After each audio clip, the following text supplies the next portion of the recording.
Tembang Tantangan, karya Singgi Hadi Mintarja, Jilid 23. Demikian ia turun tangga maka ia pun berteriak memanggil, Ki Udiana, Angger Wikan.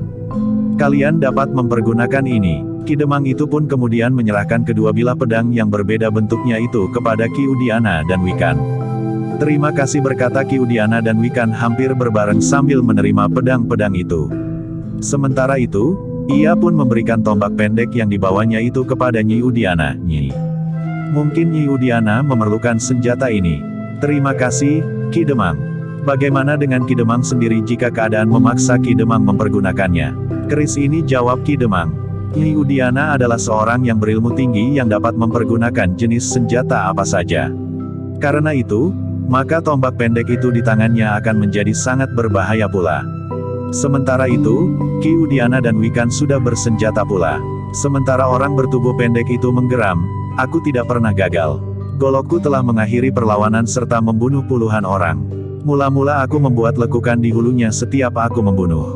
Tetapi setelah lebih dari 10 lekukan, aku menjadi tidak telaten lagi, karena orang yang aku bunuh pun menjadi semakin banyak. Apakah malam ini kau berpikir bahwa kau akan dapat membunuh lagi?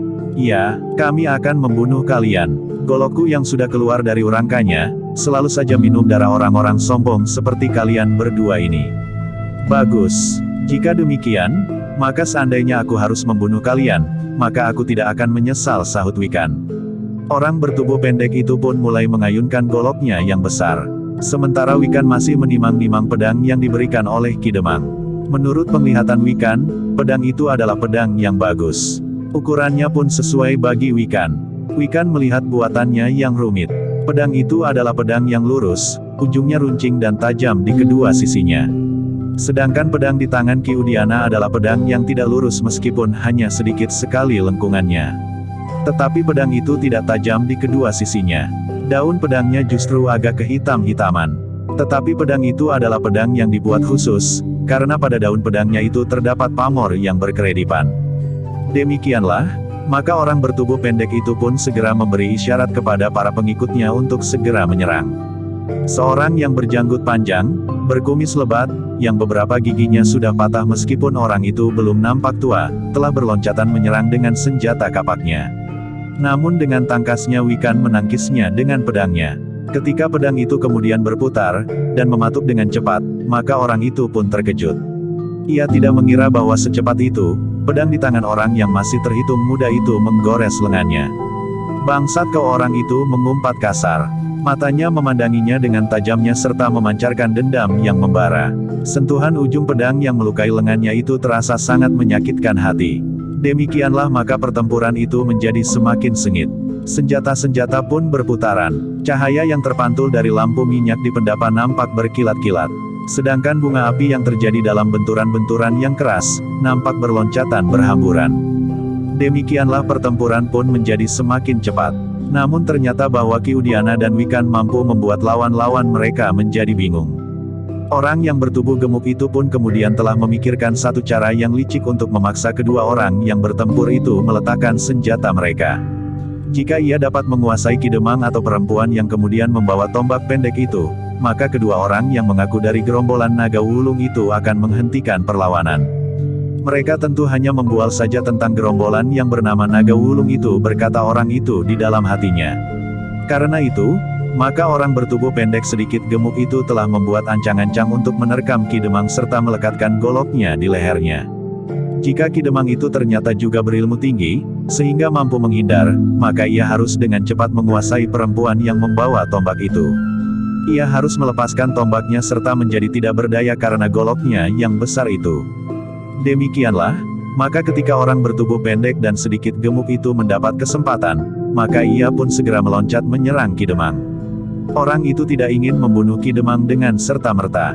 Kecuali ia masih memerlukan Ki Demang itu sebagai perisai, ia pun masih menginginkan harta benda Ki Demang itu. Ki Demang memang terkejut, meskipun ia sudah bersiaga dengan kerisnya, namun ternyata orang bertubuh pendek yang bergerak demikian cepatnya.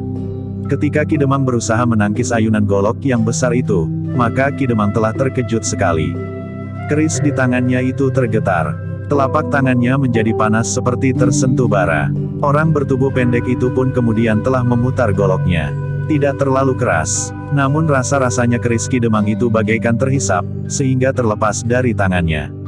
Tetapi orang bertubuh pendek itu tidak segera dapat menguasai Ki Demang untuk dijadikan perisai serta memaksa kedua orang yang bertempur di halaman itu melepaskan senjata mereka serta menyerah, sehingga dengan mudah orang bertubuh pendek itu akan membunuh mereka. Tetapi orang bertubuh pendek itu terkejut. Tiba-tiba saja terasa goloknya telah bergetar. Untunglah orang bertubuh pendek itu cukup tangkas, sehingga orang itu pun bergeser surut, meloncat dari tangga pendapa dan langsung berdiri di halaman. "Kau memang licik," berkata Nyi Udiana sambil menjulurkan tombak pendeknya. "Kau telah merunduk dan dengan tiba-tiba saja menyerang Ki Demang. Nah, sekarang biarlah aku yang menghadapimu Kisanak, perempuan yang tidak tahu diri. Dengar, aku adalah pemimpin gerombolan sapu angin.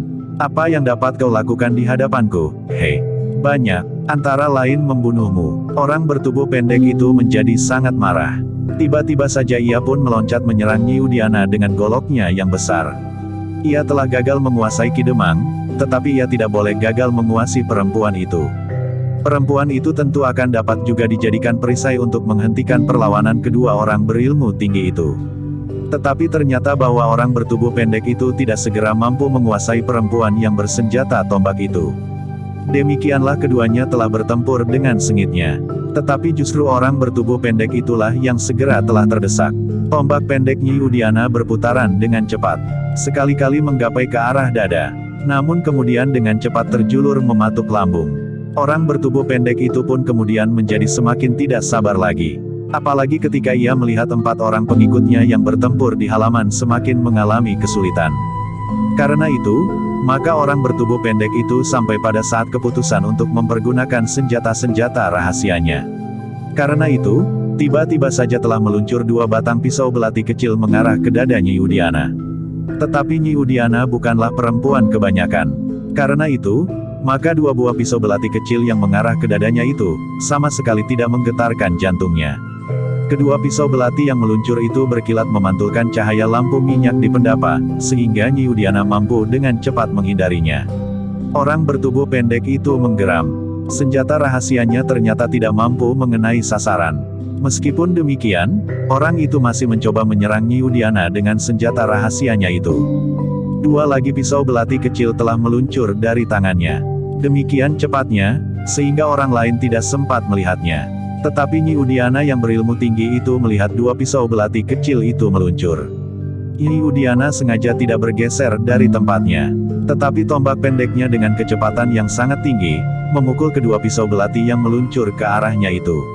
Orang bertubuh pendek dan mengaku pemimpin dari gerombolan sapu angin itu rasa-rasanya telah kehilangan akal. Ternyata di tempat yang jauh itu pun terdapat orang-orang yang memiliki kemampuan yang lebih tinggi dari kemampuannya. Karena itu, maka orang itu pun seakan-akan sudah tidak berpengharapan lagi. Orang yang bertubuh agak gemuk yang mengaku pemimpin dari gerombolan sapu angin itu tiba-tiba telah meneriakkan aba-aba yang tidak dapat dimengerti. Meskipun demikian, Ki Udiana, Nyi Udiana dan Wikan sudah menjadi curiga, bahwa orang-orang itu berniat melarikan diri dari arena pertempuran. Sebenarnya lah, bahwa aba-aba itu adalah aba-aba bagi orang-orang yang mengaku dari gerombolan sapu angin itu untuk meninggalkan arena. Namun Ki Udiana itu pun tiba-tiba telah berteriak pula, cegah pemimpinnya agar tidak meninggalkan halaman ini. Ketika kedua lawan Wikan meloncat, melarikan diri ke arah yang berbeda, Wikan tidak menghiraukannya lagi. Tetapi yang diperhatikannya adalah orang yang bertubuh gemuk itu. Demikian pula Ki Udiana, dibiarkannya kedua orang lawannya berloncatan meninggalkan arena pertempuran.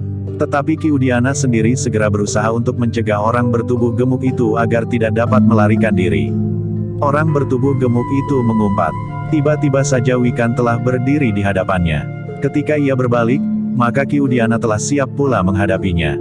Sedangkan ketika ia beringsut ke samping, Nyi Udiana berdiri dengan tombak pendek yang merunduk.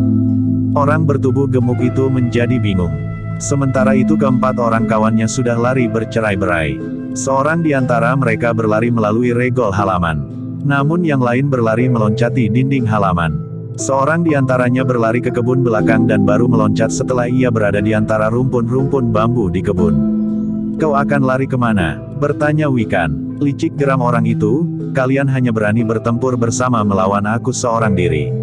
"Ki Udiana, Nyai Udiana dan Wikannya tertawa. Dengan nada tinggi Wikan pun berkata, kau masih dapat juga bercanda, Kisanak. Aku bersungguh-sungguh. Siapa yang berani melawan aku seorang melawan seorang? Cara yang sudah terbiasa terdengar jika seseorang ingin membatasi jumlah lawannya dengan menggelitik harga dirinya. Tetapi harga diri kami tidak tergelitik. Kami tidak mempunyai banyak waktu. Kami ingin segera membunuhmu dan menyeret mayatmu ke depan gardu itu. Kami ingin anak-anak muda itu melihat bahwa gerombolan yang menamakan diri gerombolan sapu angin itu sama sekali tidak berarti apa-apa. Jadi kalian akan membunuhku. Ya, kami akan membunuhmu dengan cara kami. Cara yang bagaimana? Beramai-ramai. Ada beberapa orang anak muda yang sudah berada di halaman ini. Mereka akan menusuk perutmu, dadamu, lambungmu dan yang lain lehermu. Jangan lakukan itu. Kau tidak dapat mencegahnya. Segala sesuatunya terserah kepada kami. Kami telah memenangkan pertarungan antara kelompok sapu angin dengan kelompok Panji Wulung, sahut Wikan. Naga Wulung. Kelompok kami bernama Naga Wulung, berkata Ki Udiana sambil tertawa. Wikan pun tertawa pula. Katanya, iya, Naga Wulung. Aku lupa bahwa nama kelompok kami adalah Naga Wulung. Persetan. Sejak semula aku sudah tidak percaya. Nah, sekarang bersiaplah untuk mati dengan cara kami. Cara orang-orang padukuhan ini membunuh gerombolan penjahat. Jangan bunuh aku mohon. Wikan melangkah mendekat. Katanya, kenapa kau merengek seperti perempuan cengeng? Bukankah kau seorang pemimpin gerombolan yang ditakuti oleh orang-orang di seluruh Mataram menurut ceritamu? Aku berbohong? Aku mencoba untuk menakut-nakutimu. Apapun yang kau lakukan, kau bersikap garang dan bahkan mengancam untuk membunuh kami. Bahkan kau telah mencobanya. Karena itu adalah tidak pantas jika kau menangis merengek seperti itu. Tetapi orang itu ternyata tidak merasa malu. Ia masih saja merengek, ampuni aku. Jangan bunuh aku. Kau lihat anak-anak muda itu. Kau lihat orang yang berada di gardu. Nah, aku akan mengikatmu dan melemparkanmu kepada mereka. Jangan, orang itu menangis. Salahmu. Jika ada seorang saja di antara kawanmu yang dapat kami tangkap, maka keadaanmu akan menjadi lebih baik. Mungkin kau tidak akan mati. Mereka memang pengecut. Mereka lari begitu saja. Bohong. Kaulah yang memberi isyarat agar mereka lari. Aku minta ampun. Ki Udiana pun kemudian berkata, Ki Demang, aku akan mengikat orang ini. Pada saatnya orang ini akan diserahkan kepada prajurit Mataram. Mungkin besok Ki Demang dan Wikan akan dapat membawanya ke Kembangarum menemui Ki Rangga Kriyadipraja sekaligus menyerahkan orang ini. Jangan serahkan aku kepada prajurit Mataram. Kau dapat memilih. Kami serahkan kepada prajurit Mataram atau malam ini kami serahkan kepada anak-anak muda itu. Wajah orang itu menjadi pucat. Namun kemudian dengan suara bergetar ia berkata, aku minta ampun. Lepaskanlah aku, agar aku dapat pulang kepada keluargaku. Dari mana kau belajar untuk mengungkit belas kasihan orang lain kepadamu? Sejalan dengan kemampuanmu merengek seperti perempuan cengeng, geram Wikan. Sudahlah. Jangan mencoba untuk bermain-main lagi. Sekarang aku akan minta tali ijuk kepada Ki Demang. Aku akan mengikatmu di salah satu bilik di rumah ini. Besok aku dan Ki Demang akan membawamu ke Kembangarum. Orang itu tidak dapat mengelak lagi. Ki Demang yang sejenak pergi ke belakang, kembali sambil membawa tali ijuk. Meskipun tali itu tidak begitu besar, tetapi tali itu cukup kuat. Namun ketika orang itu akan dibawa ke gandok untuk diikat di dalam sebuah bilik di gandok itu, beberapa orang anak muda telah berada di halaman rumah Ki Demang. Mereka pun kemudian berteriak-teriak, serahkan orang itu kepada kami. Kami yang akan menyelesaikannya. Orang itu menjadi gemetar. Jika ia jatuh ke tangan anak-anak muda itu, maka ia akan mengalami nasib yang sangat buruk. Anak-anak muda itu akan memperlakukannya semena-mena, sementara orang-orang berilmu tinggi itu akan menungguinya. Jika ia mencoba melawan anak-anak muda itu, maka orang-orang berilmu tinggi itu akan segera turun tangan. Tetapi hatinya menjadi sedikit tenang ketika Wikan pun berkata, maaf, anak-anak muda. Orang ini esok kami bawa kepada yang seharusnya menangani persoalannya. Tidak perlu teriak seorang anak muda, biarlah kami yang mengadilinya. Kalian tidak berhak melakukannya, jawab Wikan. Ki Demang berhak mengadilinya. Bukankah Ki Demang berhak menghukum seorang penjahat yang melakukan kejahatan di Kademangan ini? Untuk kejahatan-kejahatan kecil aku memang dapat menyelesaikannya sendiri, sahut Ki Demang, tetapi tindak kejahatan yang sudah membahayakan sendi-sendi kehidupan serta nyawa seseorang, bahkan dalam hubungan kerja besar para pemimpin di Mataram sebagaimana Pasanggerahan itu, maka sudah sewajarnya jika kami menyerahkannya kepada prajurit Mataram. Para prajurit itu akan menghadapkan orang ini kepada perdata yang akan mengadilinya. Itu tidak perlu. Ki Demang hanya akan membuang-buang waktu saja. Anak-anakku, berkata Ki Demang selanjutnya, persoalannya tidak hanya akan berhenti di sini. Orang itu mungkin masih diperlukan untuk memberikan keterangan yang perlu.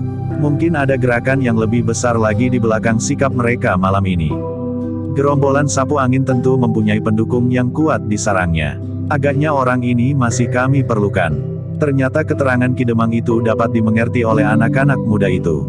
Karena itu, maka seorang di antara mereka berkata, baiklah Ki Demang. Tetapi besok, jika orang itu tidak diperlukan lagi, serahkan orang itu kepada kami. Segala sesuatunya tergantung kepada yang menanganinya di Mataram. Tetapi aku akan menyampaikan permintaan kalian itu. Anak-anak muda itu menjadi agak tenang. Bahkan Ki Demang pun kemudian berkata, sekarang, kembalilah ke gardu. Aku minta 2 orang saja tinggal di sini untuk menjaga orang dari gerombolan sapu angin ini. Meskipun demikian, yang lain pun harus bersiap-siap pula. Mungkin kawan-kawan akan datang untuk membebaskannya. Anak-anak muda itu pun kemudian meninggalkan halaman rumah Ki Demang, kembali ke gardu. 2 orang di antara mereka tinggal di Serambi Gandok. Sementara itu, Wikan telah membawa orang yang mengaku gerombolan sapu angin itu ke dalam bilik di Gandok itu. Dengan tali ijuk, Wikan mengikat tangan orang bertubuh gemuk itu di belakang punggungnya. Kemudian mengikat tangan itu pada sebatang tiang yang ada di dalam bilik Gandok itu. Kalau kau mempergunakan tenaga dalammu untuk mencoba memutuskan tali ijuk itu, maka tiang inilah yang akan roboh. Atapnya akan menimpa kepalamu sehingga setidaknya kau akan terluka parah.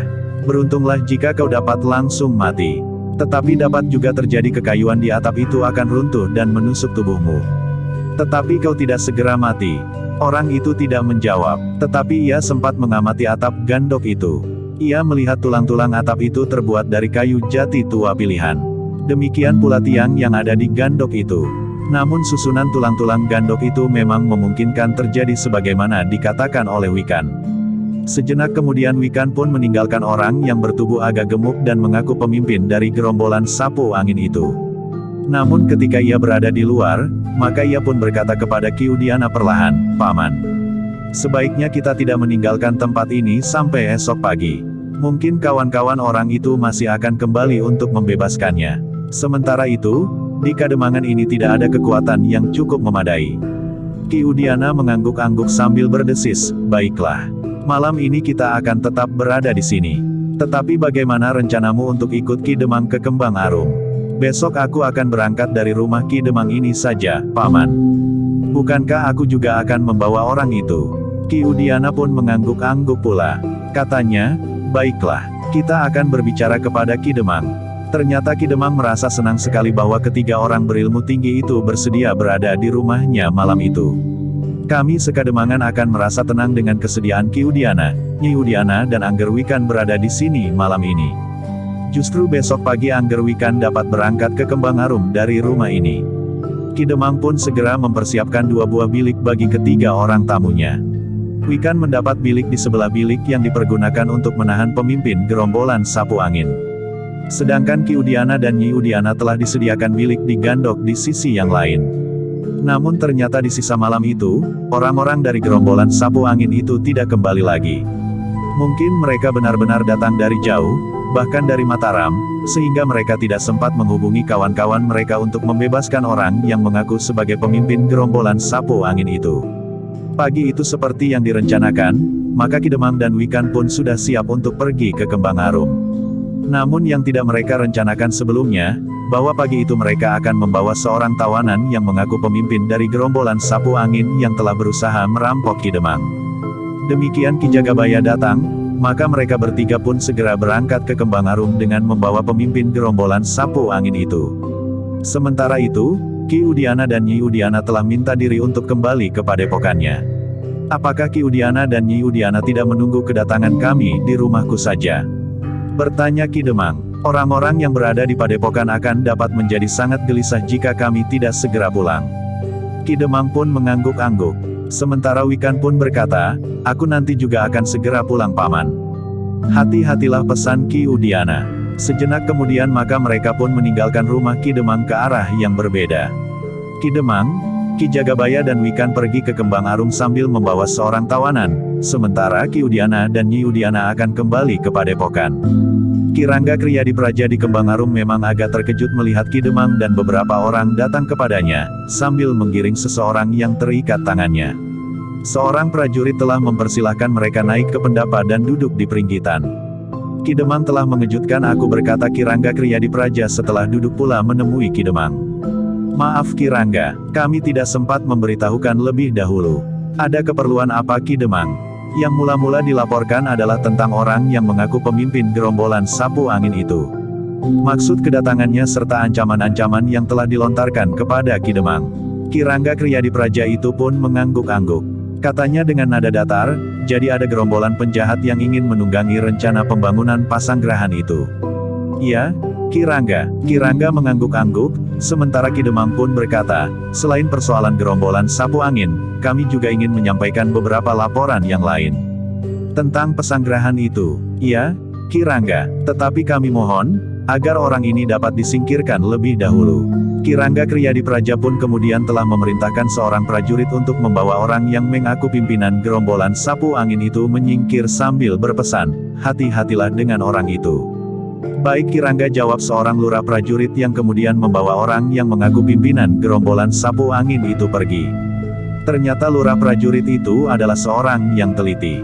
Diamatinya ikatan tangan orang itu dan kemudian, Ki Lurah itu telah mengikatnya tangannya di belakang punggung itu dengan sebatang tiang di sebuah bilik yang berdinding kayu yang kokoh.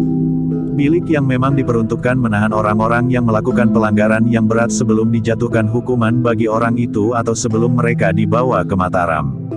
Jangan membuat ulah di sini, Kisanak, pesan lurah prajurit itu, jika kau berbuat macam-macam, maka kau akan mengalami perlakuan yang lebih buruk lagi. Orang yang mengaku pemimpin gerombolan sapu angin itu pun mengumpat di dalam hatinya. Tetapi ia tidak dapat berbuat apa-apa dengan tangan terikat. Sementara itu, ia masih saja ingat pesan Wikan di rumah Ki Demang. Jika ia berusaha untuk melepaskan ikatan tangannya itu dengan tenaga dalamnya, maka tiang itulah yang akan roboh. Atap bilik itu akan menimpanya dan bahkan mungkin kayu-kayu yang patah akan dapat menusuk tubuhnya. Tetapi tali ijuk itu agaknya sangat kokoh, sehingga betapapun ia mengerahkan tenaga dalamnya, namun tentu amat sulit untuk memutuskan tali-tali itu tanpa tajamnya senjata. Namun orang itu agaknya memang sudah pasrah. Orang itu tidak akan mendapat bantuan dari siapapun. Kawan-kawan dari gerombolan sapu angin tidak akan berani berusaha menolongnya, karena di tempat tinggal Ki Rangga Kriyadipraja itu juga merupakan barak sekelompok prajurit Mataram. Demikian pimpinan gerombolan sapu angin itu disingkirkan, maka Ki Demang pun kemudian melaporkan tentang kegiatan Ki Panji Suranegara. Wikanlah yang kemudian memberikan laporan tentang patok-patok yang telah dipasang dan kemudian telah dicabuti pula oleh cantrik-cantrik dari padepokan yang dipimpin oleh Ki Udiana. Baiklah, Ki Demang, berkata Ki Rangga Kriyadipraja, aku akan menyelesaikan persoalan Ki Panji Suranegara. Aku akan memakai jalur yang lebih tinggi. Ki Tumenggung Yuda Pangarsa yang mendapat tugas langsung pembangunan Pasanggrahan itu akan menghubungi Ki Panji Suranegara. Jika persoalannya masih belum selesai, maka persoalan ini akan diangkat ke jenjang yang lebih tinggi. Ki Tumenggung tentu akan melaporkan kepada Ki Patih. Ki Patihlah yang akan menyelesaikannya. Ki Demang, Wikan dan Ki Jagabaya mengangguk-angguk. Namun Wikan pun kemudian berkata, jadi, menurut Ki Rangga, kami dapat mempertahankan tanah-tanah kami. Bukankah sejak semula aku sudah mengatakan, bahwa Ki Panji Suranegara tidak berhak mengambil tanah milik rakyat di sekitar tempat Pasanggrahan itu akan dibangun. Yang dilakukan itu sama sekali bukan atas izin apalagi perintah dari Inkang Sinuhun. Karena itu, maka kalian dapat mempertahankannya. Jika Ki Panji mempergunakan kekuatan prajurit Mataram, maka itu merupakan pelanggaran yang dapat menyeret Ki Panji ke hadapan perdata di Mataram. Wikan mengangguk-angguk, sementara Ki Rangga pun berkata, menurut pengertianku, Mataram sampai sekarang masih tetap berpegang pada tatanan dan pageran, sehingga siapa yang melanggar tatanan dan pageran, tentu akan ditindak. Sementara itu, aku yakin akan kejujuran Ki Tumenggung Yuda Pangarsa. Ki Tumenggung tentu akan berusaha menegakkan tatanan dan pageran itu, apalagi menyangkut tugas yang dibebankan kepadanya. Sedangkan Ki Tumenggung Singaprana akan dapat dituduh sebagai seorang pemberontak jika ia tidak tunduk kepada tatanan dan pageran. Terima kasih, Ki Rangga. Dengan demikian, maka kami akan dapat bertindak sesuai dengan keterangan Ki Rangga Kriyadipraja menghadapi Ki Panji Suranegara apabila ia masih akan melanjutkan niatnya, merampas tanah kami serta tanah milik rakyat. Lakukan, tetapi jaga agar jangan sampai jatuh korban di kalangan rakyat. Jika jatuh korban, apapun yang akan kami lakukan kemudian terhadap Ki Panji Suranegara, korban itu tidak akan bangkit kembali. Karena itu, jika terjadi kekerasan, maka hubungilah kami segera. Terima kasih, Ki Rangga. Kami akan melakukan segala pesan Ki Rangga. Untuk mengawasi lingkungan yang bergejolak itu, maka nanti aku akan mengirimkan 3 orang menyertai Ki Demang. Jika Ki Demang tidak berkeberatan, maka biarlah ketiga orang itu berada di rumah Ki Demang. Terima kasih, Ki Rangga.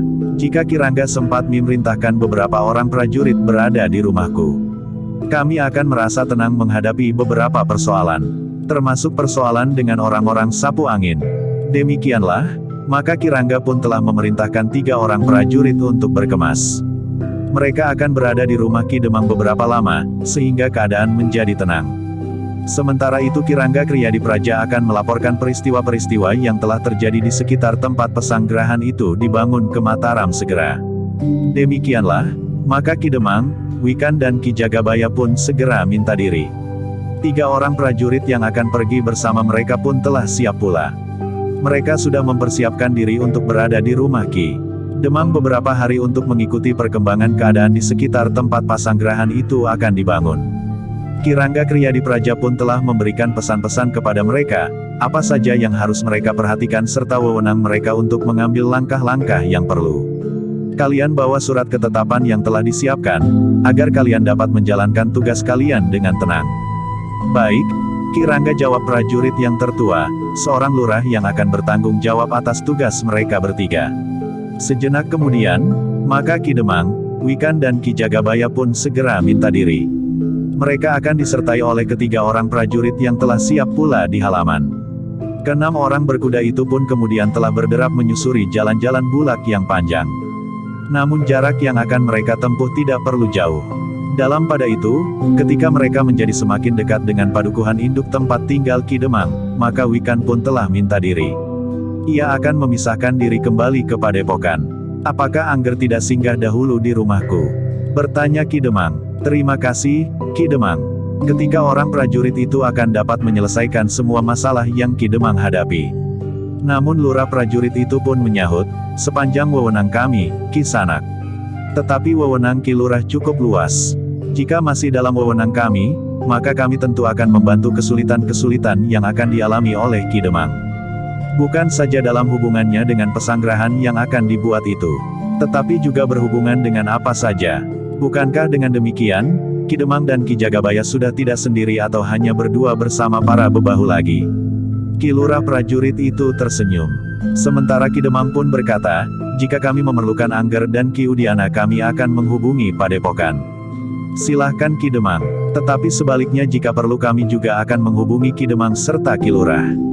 Silahkan, kami akan berusaha membantu sejauh kemampuan dan wewenang kami, jawab lurah prajurit itu. Mereka pun kemudian berpisah. Wikan pun segera melarikan kudanya ke padepokan. Semalam ia tidak tidur bersama Tatak. Rasa-rasanya ia sudah begitu lama tidak melihat anak nakal itu. Demikian Wikan memasuki gerbang padepokannya, maka ia melihat Tatak sedang mengejar seekor anak kuda di halaman padepokan. Wikan menarik nafas panjang. Ternyata Tatak dapat berlari sangat cepat. Agaknya kecepatan larinya akan dapat menyamai anak-anak yang jauh lebih besar daripadanya. Wikan yang menuntun kudanya itu pun berhenti. Beberapa saat ia memperhatikan Tatak yang masih memburu seekor anak kuda itu, sehingga akhirnya Tatak dapat mendekatinya. Dengan tangkasnya Tatak memeluk leher kuda itu, kemudian meloncat naik ke punggungnya. Kuda itu masih berlari berputar-putar, tetapi Tatak seakan-akan telah melekat di punggungnya. Bahkan akhirnya kuda itu pun berlari semakin lambat, sehingga akhirnya berhenti. Beberapa orang cantrik berdiri termangu-mangu di pinggir halaman. Mereka nampak tegang, sedangkan Tanjung berdiri di tangga pendapa.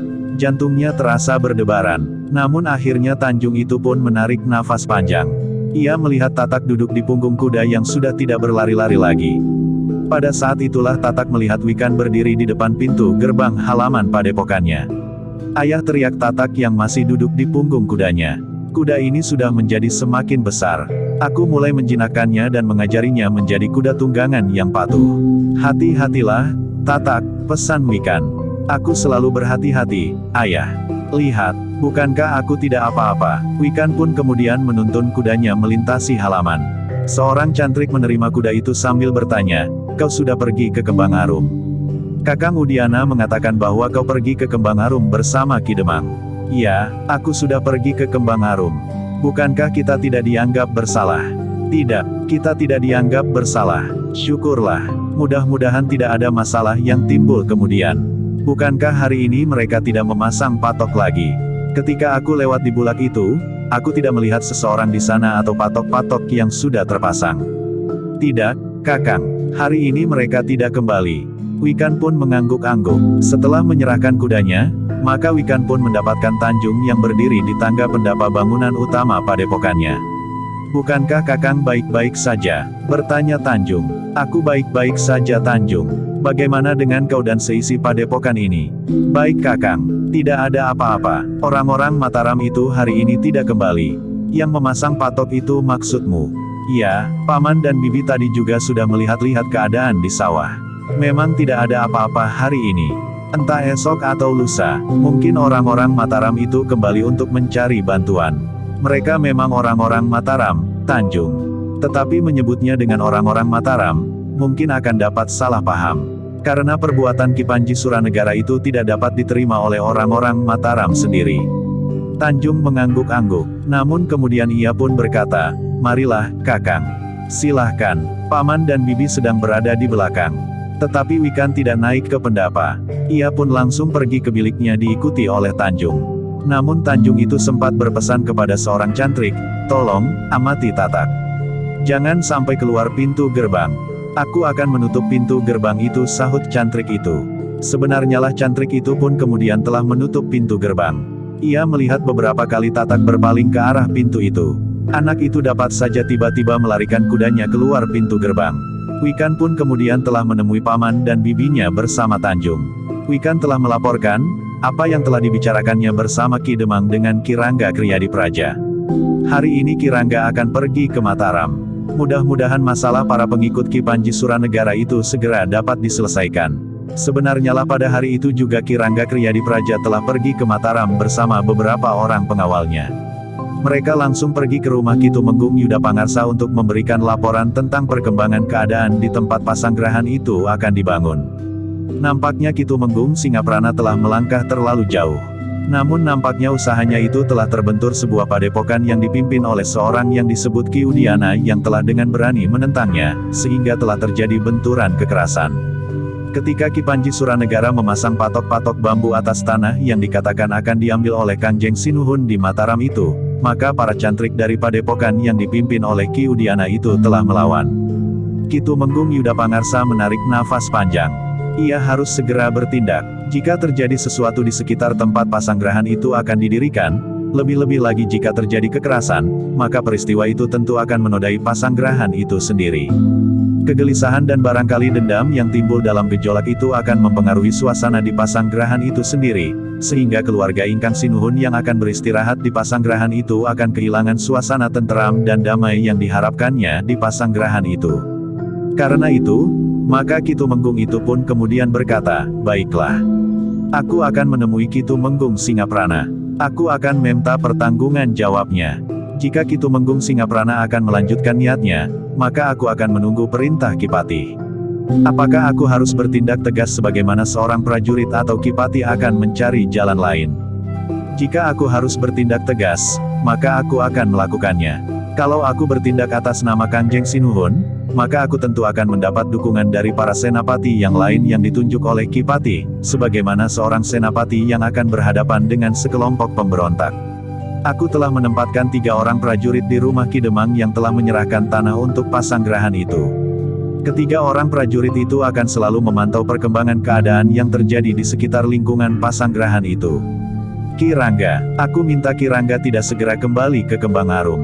Aku harap Ki Rangga tinggal di Mataram ini barang semalam. Nanti aku akan menemui Ki Tumenggung Singaprana. Jika Ki Tumenggung menghendaki, aku akan dapat ikut bersama Ki Tumenggung. Jangan Ki Rangga, jika ada orang lain, mungkin Ki Tumenggung yang sudah terlanjur membuat langkah-langkah yang keliru itu akan bertahan justru karena harga dirinya. Ia akan merasa malu jika aku menunjuk kesalahan-kesalahan yang telah dilakukannya. Tetapi jika aku sendiri, maka keadaannya akan berbeda. Aku berharap agar Ki Tumenggung tidak merasa segan dan malu mengakui kesalahannya dan menarik orang-orangnya. Ki Rangga Kriyadipraja mengangguk-angguk. Katanya, baiklah, Ki Tumenggung. Aku akan pulang ke rumahku. Keluargaku tentu akan merasa senang jika aku bermalam di rumah malam ini. Baru besok aku akan kembali ke Kembang Arum. Perintah Ki Tumenggung untuk menunggu hasil pembicaraan Ki Tumenggung adalah satu kebetulan bagiku. Biarlah para pengawal Ki Rangga berada di barak. Mereka akan bermalam di rumahku, Ki Tumenggung. Mereka akan tidur di gandok sebelah menyebelah. Apakah tidak terlalu merepotkan Nyi Rangga? Tidak, Ki Tumenggung. Mereka datang bersamaku. Biarlah mereka juga bermalam bersamaku. Baiklah, terserah saja kepada Ki Rangga. Sebenarnya lah malam itu Ki Rangga Kriyadipraja bermalam di Mataram. Selama Ki Rangga bertugas di Kembang Arum, ia memang jarang-jarang pulang. Karena itu, maka kesempatan itu adalah kesempatan yang baik bagi Ki Rangga. Sebenarnya lah malam itu, Ki Tumenggung Yudapangarsa telah menemui Ki Tumenggung Singaprana. Ki Tumenggung Yudapangarsa pergi seorang diri ke rumah Ki Tumenggung Singaprana, agar semua pembicaraan yang dilakukan dengan Ki Tumenggung Singaprana tidak diketahui oleh orang lain, sehingga perasaan dan harga diri Ki Tumenggung Singaprana tidak tersinggung. Bukankah yang aku lakukan itu tidak mengganggu tugas Kakang Tumenggung Yudapangarsa? Apakah Adi Tumenggung tahu apa yang dilakukan oleh orang-orang yang Adi Tumenggung tugaskan di lapangan? Kenapa dengan mereka? Apakah Adi Tumenggung memang memerintahkan mereka mengambil tanah milik rakyat begitu saja? Ki Tumenggung Singaprana menarik nafas panjang. Katanya, kami memang ingin menguasai tanah yang ada di sekitar tempat pasanggrahan itu didirikan. Bukankah itu tidak mengusik kerja Kakang Tumenggung? Siapapun yang memiliki tanah di sekitar pasanggrahan itu tidak penting bagi Kakang. Bahkan jika lingkungan itu menjadi ramai, maka pasanggrahan itu pun akan menjadi semakin ceria pula suasananya. Tidak, Adi. Bahkan sebaliknya, jika sekitar pasanggrahan itu diwarnai dengan benturan kepentingan dan apalagi jika jatuh korban dan menumbuhkan dendam, maka suasana pasanggrahan itu pun akan menjadi muram. Di sekitar pasanggrahan itu akan terdapat wajah-wajah buram penuh kebencian. Apalagi dipengaruhi oleh perbedaan tingkat kehidupan yang jauh antara mereka yang tinggal di pasanggrahan dan sekitarnya dengan orang-orang padesan. Apakah dengan demikian, suasana di pasanggrahan itu akan terasa ceria atau tenang dan tenteram? Mereka tidak akan dapat berbuat apa-apa, Kakang. Biar saja mereka membenci dan mendendam. Tetapi mereka tidak lebih dari seekor kecoa. Jika mereka membuat keributan, kita akan menginjaknya sampai mereka tidak berdaya lagi. Ki Tumenggung Singaprana menarik nafas panjang. Katanya, kami memang ingin menguasai tanah yang ada di sekitar tempat pasanggrahan itu didirikan. Bukankah itu tidak mengusik kerja Kakang Tumenggung? Siapapun yang memiliki, itulah pertimbangan Adi Tumenggung. Lalu apalagi, Kakang? Apakah orang-orang Adi Tumenggung di lapangan pernah melaporkan apa yang telah terjadi dengan para cantrik dari padepokan di dekat pasanggrahan itu akan dibangun? Aku memang pernah mendengarnya, Kakang. Tetapi belum begitu jelas. Ada sebuah padepokan yang menentang orang-orangku yang berniat membuka lingkungan pemukiman di dekat pasanggrahan yang akan dibangun itu. Dan para prajurit Mataram tidak dapat menginjaknya seperti menginjak kecoa. Kami belum dengan bersungguh-sungguh menanganinya, Kakang. Tetapi orang-orang padepokan itu tentu orang-orang yang dungu. Jika mereka merelakan tanah mereka untuk menjadi daerah hunian orang-orang kaya dari Mataram, maka harga tanah di sekitarnya nanti tentu akan melonjak. Meskipun saat ini mereka mengorbankan beberapa bidang tanah, namun mereka akan memetik hasilnya berlipat ganda kelak. Mereka memerlukan tanah itu, Adi. Mereka tidak akan menjualnya, sekarang, nanti atau kelak. Karena itu, mereka tidak akan memikirkan bahwa kelak harga tanah akan melonjak tinggi. Bukankah itu karena mereka orang-orang dungu yang tidak dapat mempergunakan penalarannya? Jika harga tanah melonjak tinggi, maka mereka dapat menjualnya kelak dan membeli tanah di daerah yang sepi, di sebelah padang perdu yang pinggir hutan. Bukankah mereka akan mendapat tanah yang luasnya berlipat 4 atau 5 kali? Tanah yang mereka huni sekarang adalah tanah yang sudah jadi. Mereka tidak akan dengan mudah meninggalkannya dan mulai membuka lingkungan baru. Sudahlah Kakang. Kakang tidak usah memikirkan nasib orang-orang pedesaan serta padepokan di sebelah-menyebelah tempat pasanggerahan itu akan dibangun. Biarlah kami mengurusnya dan mengaturnya sendiri dengan para bekel dan demang di lingkungan itu. Seorang bekel bahkan telah menjanjikan tanah yang sangat luas kepada orang-orangku yang ada di lapangan. Tanpa membelinya, karena wawasan Ki Bekel yang luas serta penglihatannya ke masa depan, daerahnya akan menjadi daerah yang ramai dan sejahtera. Anak-anak mudanya akan mendapatkan pekerjaan di lingkungan hunian baru itu. Sedangkan tanah yang tersisa harganya akan menjadi berlipat 100 kali. Ya, mereka akan menjadi budak yang direndahkan, sedangkan tanah yang harganya berlipat 100 itu sudah bukan milik mereka lagi. Kakang terlalu berlebihan menanggapi persoalan ini. Sudahlah, sebaiknya Kakang memikirkan persiapan pembuatan pesanggerahan itu saja. Tidak, Adi Tumenggung. Bukan terlalu berlebihan, tetapi jika keadaan di sekitar tempat aku akan mengalami kesulitan pula. Tidak ada lingkungan yang menjadi tidak aman. Aku yang akan menanggungnya, Kakang.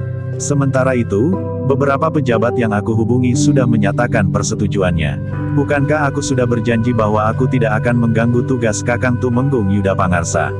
Sudah aku katakan, apa yang Adi Tumenggung Singaprana lakukan itu sudah berarti mengganggu tugas-tugas kami. Ki Tumenggung Yuda Pangarsa itu pun berhenti sejenak, lalu katanya pula, Adi Tumenggung Singapura. Aku minta Adi menghentikan keinginan Adi untuk mengambil tanah milik rakyat di sekitar tempat pesanggerahan itu akan dibangun. Jangan memaksa, Kakang. Adi, jika Adi Tumenggung Singaprana masih tetap pada sikap Adi, jangan-jangan akan dapat timbul peristiwa yang tidak kita inginkan di antara orang-orang Mataram sendiri. Ki Tumenggung Singaprana tertawa pendek. Katanya, Kakang, aku sudah mendapat dukungan dari banyak orang.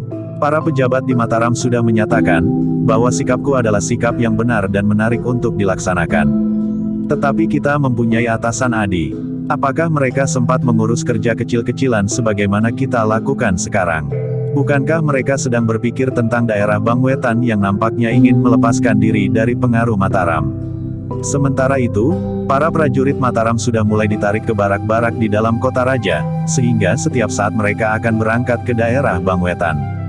Bukankah Mataram memerlukan puluhan ribu prajurit untuk melawan ke timur itu, Kakang?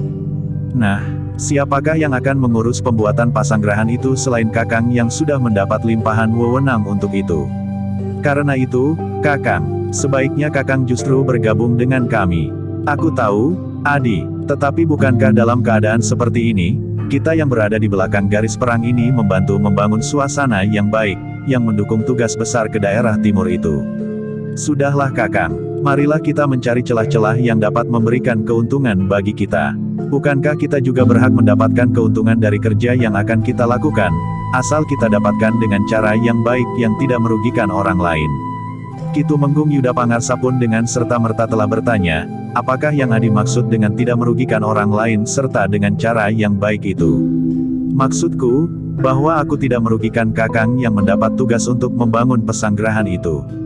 Justru karena itu, Kakang juga jangan mengganggu aku. Apakah Adi merasa bahwa Adi tidak merugikan rakyat di sekitar lingkungan pembangunan pasanggerahan itu dengan mengambil tanah mereka?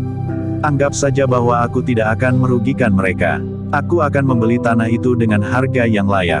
Siapakah yang menentukan harga yang layak itu? Ki Tumenggung Singaprana tertawa pendek. Katanya, sudahlah Kakang, jangan terlalu hiraukan apa yang akan aku lakukan. Tidak Adi, aku tidak dapat tinggal diam. Segala sesuatunya yang terjadi di sekitar pasanggerahan itu, akan tetap mempengaruhi kerja kami. Jika yang terjadi itu hal-hal yang baik, maka pengaruhnya juga baik. Tetapi jika yang terjadi itu hal-hal yang kurang baik, maka pengaruhnya pun kurang baik pula. Maaf Kakang, aku akan tetap menghormati Kakang sebagai seorang Tumenggung yang dalam segala hal lebih tua dari aku. Tetapi aku minta Kakang biarkan saja yang akan aku lakukan. Jantung Ki Tumenggung Yuda Prana rasa-rasanya berdegup semakin cepat. Agaknya ia harus berbuat lebih jauh dari sekedar menemui dan berbicara dengan Ki Tumenggung Singaprana. Karena itu, maka Ki Tumenggung Yuda Pangarsa itu pun kemudian justru minta diri. Baiklah Adi, nampaknya kita akan berjalan di jalan kita masing-masing menurut kebijaksanaan kita masing-masing pula. Maaf Kakang, yang aku lakukan adalah satu kepentingan yang pribadi. Sebagai seorang prajurit, Aku akan tetap menghormati Kakang. Telinga Ki Tumenggung Yudapangarsa terasa menjadi panas. Di perjalanan pulang, Ki Tumenggung tiba-tiba saja berniat singgah di rumah Ki Rangga Kriyadipraja. Ki Rangga yang sudah berada di dalam biliknya terkejut ketika pintu peringgitan rumahnya diketuk orang. Dengan tergesa-gesa Ki Rangga pun melangkah ke pintu sambil bertanya, "Siapa di luar?" "Aku Ki Rangga, Ki Tumenggung Yudapangarsa." "Ya." Ki Rangga pun segera membenahi rambu, ikat kepala dan pakaiannya. Kemudian mengangkat selarak pintu peringgitan. Yang berada di depan pintu memang Ki Tumenggung Yudapangarsa yang nampak gelisah. "Silahkan Ki Tumenggung." "Silahkan." Keduanya pun kemudian duduk di peringgitan. Ketika Ki Rangga akan bangkit berdiri, Ki Tumenggung pun berkata, "Jangan merepotkan Nyi Rangga. Apalagi jika Nyi Rangga sudah tidur. Duduk sajalah Ki Rangga, aku tidak lama, aku hanya akan bercerita." Ki Rangga pun kemudian duduk kembali. "Ki Rangga, ternyata kita berhadapan dengan orang-orang yang keras kepala. Aku sudah bertemu dengan Ki Tumenggung Suranegara. Tetapi ternyata Ki Tumenggung Suranegara sudah bertekad untuk meneruskan niatnya, mengambil alih tanah yang ada di sekitar lingkungan Pasanggerahan itu akan dibangun. Hanya mungkin ada sedikit kemajuan berpikir pada Ki Tumenggung Singaprana. Agaknya ia tidak akan mengambil tanah itu begitu saja. Tetapi ia akan membeli tanah itu, meskipun dengan harga yang sangat murah.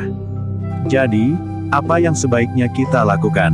Kita harus mengatasinya. Bagaimana dengan Ki Patih?" "Ki Rangga, kita memang sedang dalam keadaan yang sulit. Aku memang akan berbicara dengan Ki Patih. Tetapi aku harus menunggu saat terbaik." Ki Tumenggung Singaprana tahu pasti, bahwa Ki Patih sekarang sedang sangat sibuk. Demikian pula Kang Jeng Sinuhun sendiri. Mataram sedang mempersiapkan keberangkatan pasukan yang sangat besar untuk pergi ke daerah timur. Agaknya kita luput dari tugas itu, karena aku sudah terlanjur mengemban tugas memimpin pembangunan Pasanggerahan itu. Sebenarnya jika aku harus memilih, maka aku akan memilih untuk berada di dalam pasukan yang besar itu daripada memimpin pembangunan sebuah pasanggerahan. Ki Rangga Kriyadipraja menarik nafas panjang. Katanya kemudian, "Jika demikian, kita harus mempergunakan waktu sebaik-baiknya. Ki Tumenggung, besok aku akan memanggil Ki Rangga Surawiraga. Aku akan memerintahkannya berada di Kembang Arum bersama Ki Rangga Kriyadipraja. Aku akan memerintahkannya untuk membawa pasukan yang masih tersisa setelah sebagian dari pasukannya akan ikut pergi ke timur." "Baik, Ki Tumenggung. Besok aku akan menyiapkan tempat bagi pasukan yang ada itu di Kembang Arum. Aku akan berangkat malam ini kembali ke Kembang Arum." "Tidak usah malam ini, Ki Rangga. Bukankah Ki Rangga tadi sudah akan tidur?" "Tidur sajalah. Baru esok pagi Ki Rangga pergi ke Kembang Arum. Bukankah masih ada waktu? Sekelompok prajurit yang akan dibawa oleh Ki Rangga Surawiraga paling cepat baru akan sampai ke Kembang Arum esok sore." Ki Rangga Kriyadipraja itu menarik nafas panjang. Namun kemudian ia pun berkata, "Terima kasih Ki Tumenggung jika aku diizinkan kembali ke Kembang Arum esok pagi." Ki Tumenggung pun tersenyum sambil berkata, "Sudahlah. Aku akan pulang. Malam sudah menjadi semakin dalam." Demikianlah Ki Tumenggung pun segera meninggalkan rumah Ki Rangga Kriyadipraja. Demikian Ki Tumenggung meninggalkan regol halaman, maka Nyi Rangga telah berdiri di pintu peringgitan. Dengan kerut di dahi Nyi Rangga itu pun bertanya, "Kakang akan kembali ke Kembang Arum malam ini?" "Tidak Nyi, tidak. Ki Tumenggung memerintahkan aku esok pagi kembali ke Kembang Arum." "Tidak malam ini." Wajah Nyi Rangga pun menjadi cerah. Katanya, "Kakang tentu masih letih. Baru tadi Kakang pulang dari Kembang Arum." Keduanya pun kemudian masuk kembali ke dalam. Pintu pun segera diselarak. Sementara itu, Ki Tumenggung masih dalam perjalanan pulang. Sebenarnya lah ia menjadi sangat kecewa terhadap Ki Tumenggung Singaprana. Sebenarnya lah di pagi hari berikutnya, Ki Tumenggung telah memanggil Ki Rangga Surawiraga. Ki Tumenggung itu pun segera menjelaskan apa yang telah terjadi di lingkungan Pasanggerahan yang akan dibangun itu. "Jadi apa yang harus aku lakukan Ki Tumenggung?" bertanya Ki Rangga Surawiraga. "Bukankah masih ada beberapa kelompok prajurit yang tersisa di barakmu?" "Masih ada Ki Tumenggung. Tetapi sebagian besar sudah berada dalam pasukan yang besar yang akan berangkat ke timur, dipimpin langsung oleh Ki Tumenggung Wanengpati." "Baik, jika demikian, bawa sekelompok di antara prajuritmu yang tersisa itu. Kita harus mencegah Ki Tumenggung Singaprana mengambil alih tanah penduduk di lingkungan sekitar Pasanggerahan itu akan dibangun." Ki Rangga Surawiraga itu mengangguk-angguk. Dengan sikap seorang prajurit ia pun menjawab, "Baik, Ki Tumenggung. Kalian akan berangkat hari ini ke Kembang Arum. Ki Rangga Kriyadipraja telah menyiapkan tempat bagi Ki Rangga Surawiraga serta sekelompok prajurit yang akan Ki Rangga bawa. Baik, Ki Tumenggung. Aku akan segera menyiapkan sekelompok prajurit dan membawanya ke Kembang Arum bergabung dengan Ki Rangga Kriyadipraja. Hari itu juga Ki Rangga Surawiraga pun segera mempersiapkan sekelompok prajurit yang akan dibawanya ke Kembang Arum untuk bergabung dengan Ki Rangga Kriyadipraja. Sementara itu, pada hari itu juga, pagi-pagi benar Ki Rangga Kriyadipraja serta beberapa orang pengawalnya telah mendahului kembali ke Kembang Arum. Ki Rangga harus menyiapkan tempat bagi sekelompok prajurit yang akan bergabung dengan prajurit-prajuritnya di Kembang Arum. Prajurit Ki Rangga Kriyadipraja di Kembang Arum hanya terdiri dari beberapa orang saja. Tugas mereka hanyalah mempersiapkan segala sesuatunya dalam hubungannya dengan pembangunan pasanggerahan itu. Karena itu, ketika timbul persoalan di luar persoalan yang langsung mengenai pembangunan pasanggerahan itu, para prajurit Ki Rangga Kriyadipraja tidak cukup memadai jumlahnya. Karena itu, kedatangan sekelompok prajurit baru di Kembang Arum akan sangat membantu tugas Ki Rangga Kriyadipraja. Seperti yang dikatakan oleh Ki Tumenggung Yuda Pangarsa, bahwa baru di sore hari sekelompok prajurit di bawah pimpinan Ki Rangga Surawiraga itu sampai di Kembang Arum. Mereka langsung memasuki halaman rumah yang dipergunakan oleh Ki Rangga Kriyadipraja serta beberapa orang prajurit yang bertugas bersamanya.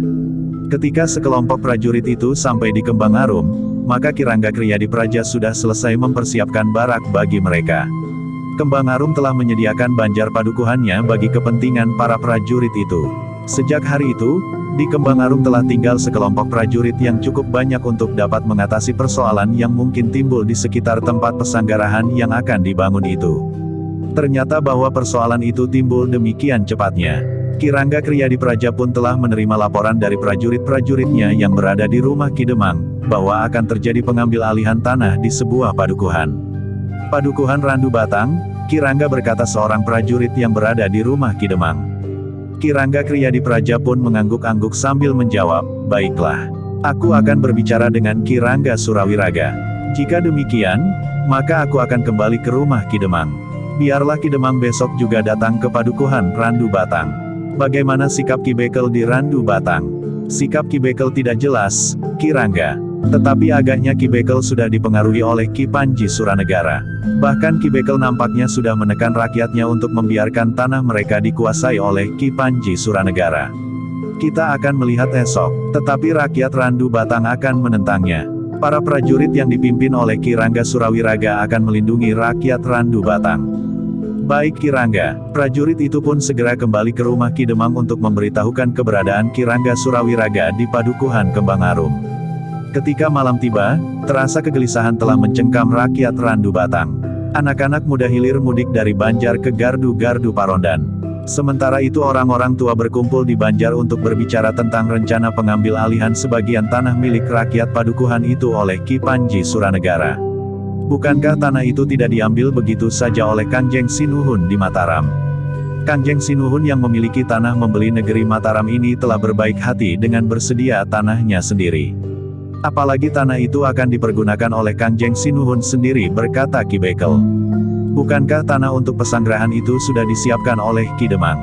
Tanah yang sudah cukup luas, yang menurut beberapa orang prajurit Mataram, bahwa tanah itu sudah cukup. Jadi buat apa Kangjeng Sinuhun mengambil tanah kami? Tanah garapan kami yang menjadi pilar hidup keluarga kami. Kau yang terlalu besar kepala, bentak Ki Bekel, kenapa kau merasa handar beni bumi itu? Sebaiknya kau segera terbangun dari mimpimu. Tanah itu akan diambil kembali oleh yang punya. Bahkan yang punya itu telah berbaik hati membeli tanah itu dari kalian. Kalian yang sebenarnya tidak punya apa-apa. Ki Bekel, harga yang ditawarkan itu tidak umum.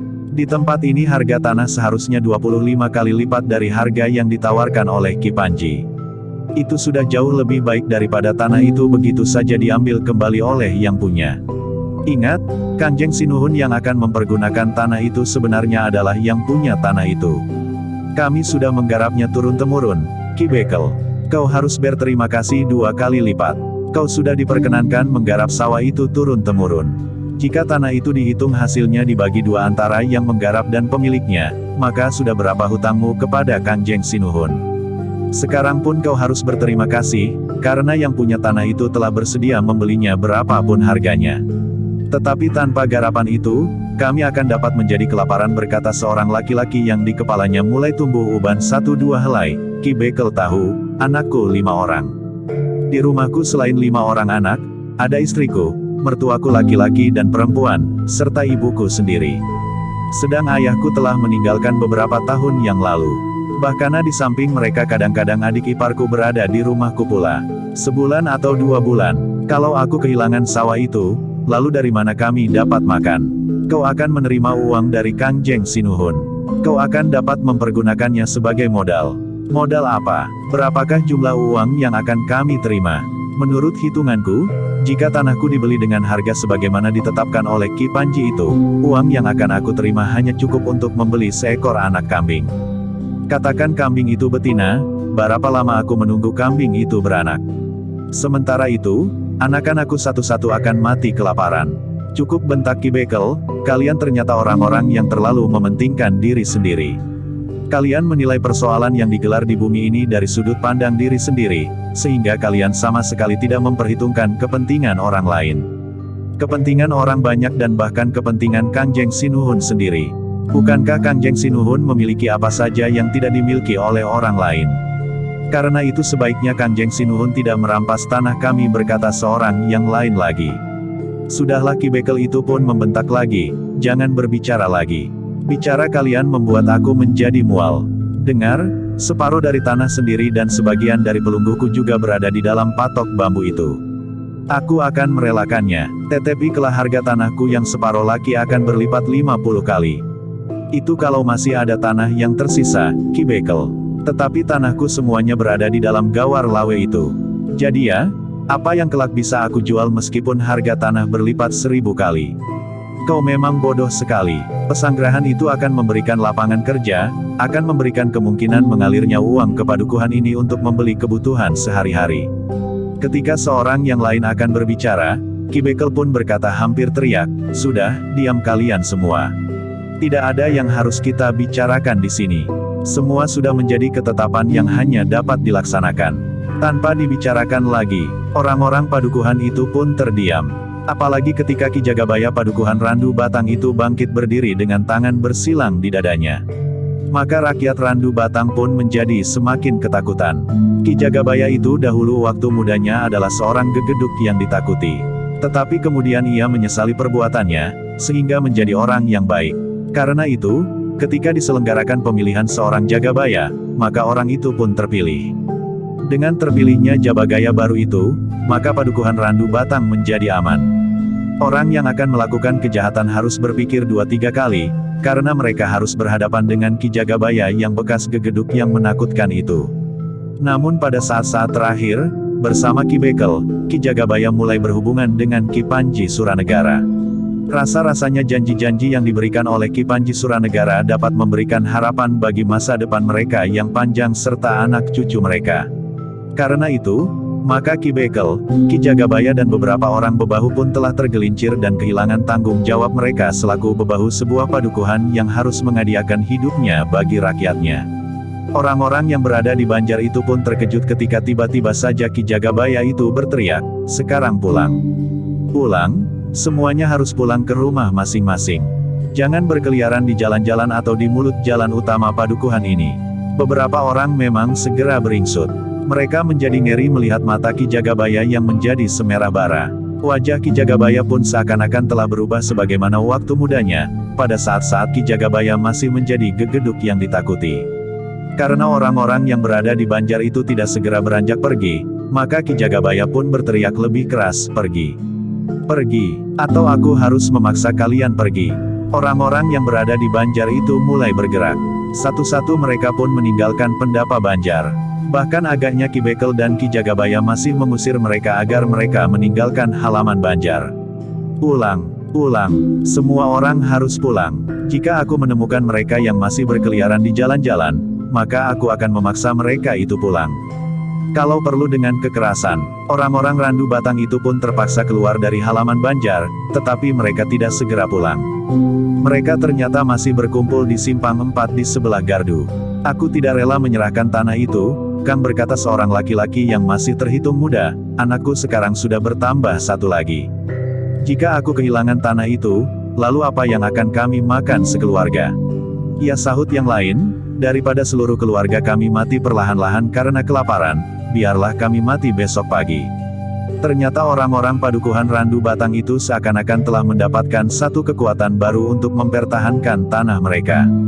Demikianlah, maka hampir semalam-malaman orang-orang Randu Batang berada di beberapa tempat di padukuhan. Mereka yang semula menjadi ketakutan melihat mata Ki Jagabaya, rasa-rasanya menjadi semakin berani. Mereka didorong oleh tanggung jawab mereka terhadap keluarga mereka yang akan kehilangan sumber kehidupan mereka sehari-hari. Ki Bekel, Ki Jagabaya dan para bebahu mengetahui bahwa orang-orang Randu Batang tidak segera pulang ke rumah masing-masing. Mereka tahu bahwa orang-orang Randu Batang masih berkumpul di beberapa tempat di padukuhan itu. Tetapi mereka tidak akan dapat mengusir mereka. Jika orang-orang itu kehabisan kesabaran, maka akan dapat terjadi benturan kekerasan. Sementara jumlah rakyat Randu Batang itu jauh lebih banyak dan bahkan berlipat ganda dari para bebahu. Para bebahu pun mengangguk-angguk. Mereka memang agak ngeri juga menghadapi rakyat mereka jika rakyat mereka itu benar-benar kehabisan kesabaran. Karena itu, maka para bebahu itu menunggu dengan gelisah datangnya pagi hari. Kemudian Ki Panji Suranegara akan datang dengan beberapa orang prajuritnya. Ketika langit menjadi merah, rakyat Randu Batang menjadi semakin gelsiah. Jika benar apa yang mereka dengar, maka pagi itu Ki Panji Suranegara akan datang. Mereka akan mengambil tanah rakyat Randu Batang yang berada di belakang Gawar Lawe yang sudah mereka pasang. Rakyat Randu Batang memang tidak mencabuti patok-patok serta melepas Gawar Lawe. Ketika mereka akan melakukan itu, para bebahu segera mencegahnya. Tetapi pada saat-saat yang menentukan, rakyat Randu Batang menjadi sekelompok orang-orang yang garang. Apalagi anak-anak mudanya. Sehingga dengan demikian, maka para bebahu merasa lebih baik menunggu kedatangan Ki Panji Suranegara. Ketika kemudian keremangan fajar telah terkuak oleh cahaya matahari pagi, rakyat Randu Batang itu pun telah berada di sawah mereka yang telah dipasang patok dan Gawar Lawe. Tidak hanya mereka yang sawahnya terkena patok saja yang berkumpul, tetapi seluruh rakyat Randu Batang mereka ikut serta berkepentingan. Seorang yang sawahnya berada di tempat yang agak jauh di seberang pedukuhannya berkata, "Sekarang tanahku masih aman. Tetapi jika mereka dibiarkan mengambil hak kita sesuka hati, maka sawahku itu pun tentu pada suatu saat akan mereka ambil pula. Karena itu kita sekarang harus mencegahnya." Rakyat Randu Batang itu menjadi berdebar-debar ketika mereka melihat Ki Demang dan beberapa orang bebahu Kademangan telah datang ke padukuhan mereka. Orang-orang Randu Batang mengira bahwa Ki Demang pun telah diperalat pula oleh Ki Panji Suranegara sebagaimana Ki Bekel. Karena itu, ketika Ki Demang berjalan menuju ke arah mereka, 3 orang yang dituakan di padukuhan Randu Batang itu telah pergi menemui mereka. "Selamat pagi Ki Demang," salah seorang dari ketiga orang itu menyapanya. "Selamat pagi. Di mana Ki Bekel?" bertanya Ki Demang. "Apakah Ki Demang akan menemui Ki Bekel?" "Ya, untuk apa? Apakah kalian tidak tahu bahwa pagi ini Ki Panji Suranegara akan datang ke padukuhan ini untuk mengambil alih beberapa bahu tanah padukuhanmu?" "Kami tahu Ki Demang. Karena itu kami sekarang berada di sini untuk menunggu kedatangan Ki Panji Suranegara." "Apakah Ki Bekel tidak berbuat sesuatu?" maksud Ki Demang. "Apakah Ki Bekel tidak berada di antara kalian sekarang?" "Tidak, Ki Demang." "Baik, aku akan bertemu dengan Ki Bekel. Seharusnya ia berada di antara kalian. Seharusnya Ki Bekel berusaha untuk membatalkan pengambil alihan ini. Jadi menurut Ki Demang, Ki Bekel harus berusaha membatalkan pengambil alihan ini." "Ya, jadi bagaimana menurut kalian? Apakah kalian datang untuk dengan sukarela menyerahkan tanah kalian yang telah mereka beli dengan harga yang rendah sekali itu?" Ki Demang tidak setuju dengan pembelian itu. "Tentu tidak. Aku datang untuk membantu Ki Bekel mencegah pembelian yang sama sekali tidak adil ini." Orang itu pun menjadi termangu-mangu sejenak. Lalu katanya, "Maaf Ki Demang. Kami sudah salah duga. Kami mengira bahwa Ki Demang datang untuk membantu Ki Bekel mengendalikan niat kami menentang pengambil alihan tanah kami. Apa yang kau katakan? Apakah Ki Bekel tidak merasa berkeberatan bahwa tanah kalian akan diambil? Ki Bekel justru menekan agar kami bersedia melepaskan tanah kami yang dibeli dengan harga yang tidak pantas." "Di mana Ki Bekel sekarang?" "Semalam Ki Bekel, Ki Jagabaya dan para bebahu berada di Banjar. Besok Ki Panji Suranegara akan membawa beberapa orang prajurit. Mereka akan cukup banyak untuk menakut-nakuti orang-orang yang berniat melawan keinginan Ki Panji Suranegara itu," berkata Ki Bekel. "Aku akan pergi ke Banjar. Ki Demang pun kemudian pergi ke Banjar diiringi oleh para bebahu Kademangan serta 3 orang prajurit yang mendapat perintah Ki Rangga Kriyadipraja berada di rumahnya. Ketika ia berjalan melewati orang-orang Randu Batang yang berkerumun itu, maka mereka pun telah menyibak. Sementara itu orang yang telah berbicara dengan Ki Demang itu pun berteriak, "Ki Demang berada di pihak kita." Orang-orang Randu Batang masih saja merasa ragu. Meskipun demikian, mereka tidak berbuat apa-apa. Mereka biarkan Ki Demang serta para bebahu Kademangan itu lewat. 3 orang yang menyongsong Ki Demang itu masih saja mengikutinya ke Banjar. Mereka ingin tahu, apa yang akan dikatakan oleh Ki Demang kepada Ki Bekel. Tetapi ketika Ki Demang dan para pengiringnya sampai di Banjar, ternyata Ki Bekel dan para bebahu padukuhan Randu Batang telah tidak ada. "Mereka pergi kemana?" bertanya Ki Demang, tetapi tidak seorang pun yang mengetahuinya. Ketika Ki Demang itu bertanya kepada penunggu Banjar yang tua, maka orang tua itu pun tidak tahu. Ki Bekel dan para bebahu pergi begitu saja tanpa memberikan pesan apa-apa, berkata penunggu Banjar itu. Ki Demang termangu-mangu sejenak. Namun ia pun kemudian berkata, "Kita kembali ke Bulak." Ketika Ki Demang kemudian meninggalkan Banjar itu, maka para pengiringnya pun mengikutinya pula. Ketika Ki Demang sampai ke Bulak, maka Ki Demang itu pun terkejut. Di Bulak itu Ki Panji Suranegara bersama sekelompok prajurit sudah siap menghadapi rakyat Randu Batang yang menentang niat mereka mengambil alih tanah rakyat Randu Batang dengan menancapkan tulisan-tulisan pada papan-papan kayu yang menyatakan bahwa tanah itu adalah tanah milik Ki Tumenggung Singaprana, seorang senapati prajurit Mataram yang dengan setia mengabdi kepada Kanjeng Sinuhun. Di antara para prajurit yang dipimpin oleh Ki Rangga Suranegara itu terdapat pula Ki Bekel dan para bebahu padukuhan Randu Batang. Wajah Ki Demang menjadi tegang. Ia pun segera melangkah maju dan berdiri di hadapan rakyat Randu Batang. "Ki Bekel, apa yang kau lakukan?" Ki Bekel memandang Ki Demang dengan tajamnya. Kemudian katanya, "Sebaiknya Ki Demang tidak usah ikut campur." Namun terdengar dari sisi lain seseorang menyahut, "Bukankah Ki Demang yang memerintah di Kademangan ini? Bukankah Ki Bekel berada di bawah perintahnya?" Semua orang berpaling. Dari belakang rakyat Randu Batang itu muncul Ki Rangga Kriyadipraja bersama beberapa orang prajurit pengawalnya. Ki Rangga Kriyadipraja berkata, "Ki Panji Suranegara, aku sudah memperingatkanmu, agar kau tidak mencampuri tugasku mengemban perintah Kanjeng Sinuhun. Perintah yang kau emban adalah membangun pasanggrahan, sementara kami harus menyiapkan tanah bukan saja bagi pasanggrahan itu, tetapi juga bagi para pemimpin di Mataram yang ingin membangun pasanggrahan-pasanggrahan kecil di sekitar pasanggrahan Kanjeng Sinuhun itu. Kau sudah cukup banyak berbicara Ki Panji Suranegara. Sekarang sudah waktunya omong kosongmu itu diakhiri. Nah, kau lihat, yang keluar dari padukuhan itu adalah pasukan yang dipimpin oleh Ki Rangga Surawiraga. Ki Panji Surawiraga akan mencegah niatmu yang kotor itu." Ki Panji Suranegara termangu-mangu sejenak. Namun kemudian ia pun berkata, "Aku tidak peduli. Tetapi tanah ini sudah kami beli. Uangnya sudah kami serahkan kepada Ki Bekel yang akan menyalurkan uang itu kepada para petani yang menggarap sawah ini. Kami tidak merelakan tanah kami," teriak seseorang. "Kau dengar Ki Panji, mereka tidak merelakan tanahnya," berkata Ki Rangga Kriyadipraja. "Aku tidak peduli," jawab Ki Panji Suranegara. Ternyata Ki Demang menjadi tidak telaten. Tiba-tiba saja melangkah ke depan. Kemudian Ki Demang itu pun mulai mencabut papan-papan yang bertuliskan bahwa tanah itu adalah milik Ki Tumenggung Singaprana. Rakyat Randu Batang pun segera mengikutinya. Mereka beramai-ramai mencabuti papan-papan yang menyatakan bahwa tanah itu adalah tanah milik Ki Tumenggung Singaprana. Tetapi pada saat itu pula para prajurit yang dipimpin Ki Suranegara itu pun telah berloncatan pula. Mereka membawa tongkat-tongkat pemukul yang terbuat dari potongan-potongan kayu dan rotan. Dalam waktu dekat telah terjadi perkelahian antara orang-orang Randu Batang dengan para prajurit yang dipimpin oleh Ki Panji Suranegara. Dalam pada itu, Ki Rangga Kriyadipraja pun segera memberi isyarat kepada Ki Rangga Surawiraga untuk bergerak.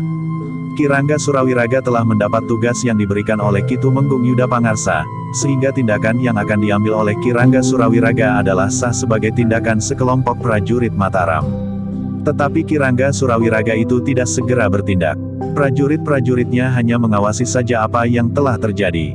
Prajurit-prajurit itu berdiri saja di jalan Bulak seakan-akan justru menonton apa yang telah terjadi itu. Ki Rangga Kriyadipraja menjadi heran. Karena itu, maka ia pun berlari-lari mendekati Ki Rangga Surawiraga. "Ki Rangga, Ki Rangga dapat mencegah para prajurit yang dipimpin oleh Ki Panji Suranegara. Apa yang mereka lakukan itu sama sekali bukan atas nama tugas mereka sebagai prajurit. Tetapi mereka lakukan untuk kepentingan Ki Tumenggung Singaprana pribadi. Sedangkan Ki Rangga datang dengan membawa tugas dari Ki Tumenggung Yuda Pangarsa. Tetapi Ki Rangga Surawiraga itu pun menjawab, "Aku tidak ingin prajurit-prajuritku berkelahi dengan prajurit-prajurit Mataram sendiri." Ki Rangga, tetapi mereka sudah melakukan kesalahan. Mereka telah menyalahgunakan kekuasaan dan wewenang yang ada di tangan mereka untuk kepentingan yang salah. Apapun yang mereka lakukan, aku tidak akan berkelahi melawan mereka. Lalu apa artinya kedatangan Ki Rangga Surawiraga kemari? Kami akan mempergunakan kekuatan kami untuk melawan para penjahat. Kami akan melawan mereka yang akan merusak sendi-sendi kehidupan di Randu Batang. Jadi bukan untuk berkelahi antara prajurit Mataram dengan prajurit Mataram yang lain. Wajah Ki Rangga Kriyadipraja menjadi merah. Ki Rangga Surawiraga benar-benar tidak mau memerintahkan prajurit-prajuritnya untuk mencegah tindakan sewenang-wenang Ki Panji Suranegara. Ki Rangga Kriyapraja berkata Ki Rangga Surawiraga seharusnya Ki Rangga mencegah agar rakyat Randu Batang tidak melawan para prajurit yang dipimpin oleh Ki Panji Suranegara. Perkelahian itu hanya akan merugikan orang-orang Randu Batang sendiri. Ki Rangga Kriyadipraja menjadi sangat kecewa dan marah. Dengan geram ia pun berkata, "Ki Rangga Surawiraga, di Randu Batang Ki Rangga disambut dengan baik. Bahkan Ki Rangga telah mendapat tempat yang terhormat. Orang-orang Randu Batang sangat berpengharapan bahwa Ki Rangga dan pasukan Ki Rangga dapat melindungi mereka. Tetapi ternyata Ki Rangga Surawiraga sama sekali tidak membantu orang-orang Randu Batang." Ki Rangga Surawiraga itu justru tertawa. Katanya, "Apakah Ki Rangga Kriyadipraja senang melihat para prajurit Mataram berbenturan yang satu dengan yang lain? Jadi, apa yang akan Ki Rangga Surawiraga lakukan jika Ki Rangga melihat prajurit Mataram yang melanggar hak rakyat Mataram sendiri? Sudahlah Ki Rangga Kriyadipraja, jangan terlalu memikirkan akibat perbuatan Ki Panji Suranegara yang bertindak atas nama Ki Tumenggung Singaprana. Biarlah mereka lakukan apa yang ingin mereka lakukan. Bukankah langkah-langkah mereka tidak akan mengganggu tugas Ki Rangga Kriyadipraja membangun pesanggerahan itu? Selama ini Ki Tumenggung Singaprana telah melakukan usaha bagi kesejahteraan prajurit Mataram serta tidak mengganggu tugas-tugas Ki Tumenggung Yuda Pangarsa." Bagus. Bagus Ki Rangga. Sekarang aku tahu bahwa Ki Rangga Surawiraga justru telah terlibat dalam usaha Ki Tumenggung Singaprana yang tidak sah itu. Agaknya Ki Tumenggung Yuda Pangarsa telah salah memilih Ki Rangga Surawiraga untuk melindungi rakyat Randu Batang dari kesewenang-wenangan Ki Tumenggung Singaprana. Ki Rangga Surawiraga itu pun tertawa. Ki Rangga Kriyadipraja tidak menunggu jawaban Ki Rangga Surawiraga. Ia pun segera berlari kembali ke arena benturan antara rakyat Randu Batang dengan para prajurit yang dipimpin oleh Ki Panji Suranegara. "Apa yang mereka katakan kepadamu Ki Rangga Kriyadipraja?" teriak Ki Panji Suranegara. Ki Rangga tidak mendengarkan teriakan itu. Tetapi Ki Rangga Kriyadipraja pun segera menemui Ki Demang yang terlibat langsung dalam perkelahian itu. Seleret garis merah menyilang di kening Ki Demang. Bahkan punggungnya, lengannya dan hampir seluruh tubuhnya merasa sakit oleh pukulan-pukulan tongkat kayu dan rotan. "Perintahkan rakyatmu mundur, Ki Demang. Kami tidak akan merelakan tanah kami. Aku berjanji untuk menyelesaikannya kelak. Tanah itu tidak akan mereka bawa kemana-mana, tanah itu akan tetap berada di situ. Mereka tidak akan dapat membawa tanah kalian kemana-mana. Aku berjanji untuk mengurus pemilikan tanah itu lebih lanjut. Jika perlu ke tingkat yang lebih tinggi lagi di Mataram." Ki Demang pun masih saja ragu-ragu. Tetapi hatinya pun bergetar pula melihat beberapa orang rakyatnya sudah tidak berdaya. Mereka terbaring sambil mengerang kesakitan. Kawan-kawan mereka hanya dapat membawa orang-orang itu ke belakang garis benturan antara rakyat Randu Batang dengan para prajurit yang dipimpin oleh Ki Panji Suranegara. "Jangan membiarkan rakyatmu semakin menderita Ki Demang. Perintahkan mereka mundur. Biarlah hari ini tanah itu dimiliki oleh Ki Tumenggung Singaprana. Tetapi tidak akan lebih dari 2 pekan, maka tanah itu tentu sudah kembali kepada kalian." Ki Demang sendiri sudah kesakitan di seluruh tubuhnya. Sementara itu para prajurit yang dipimpin oleh Ki Panji Suranegara itu mengamuk dengan garangnya.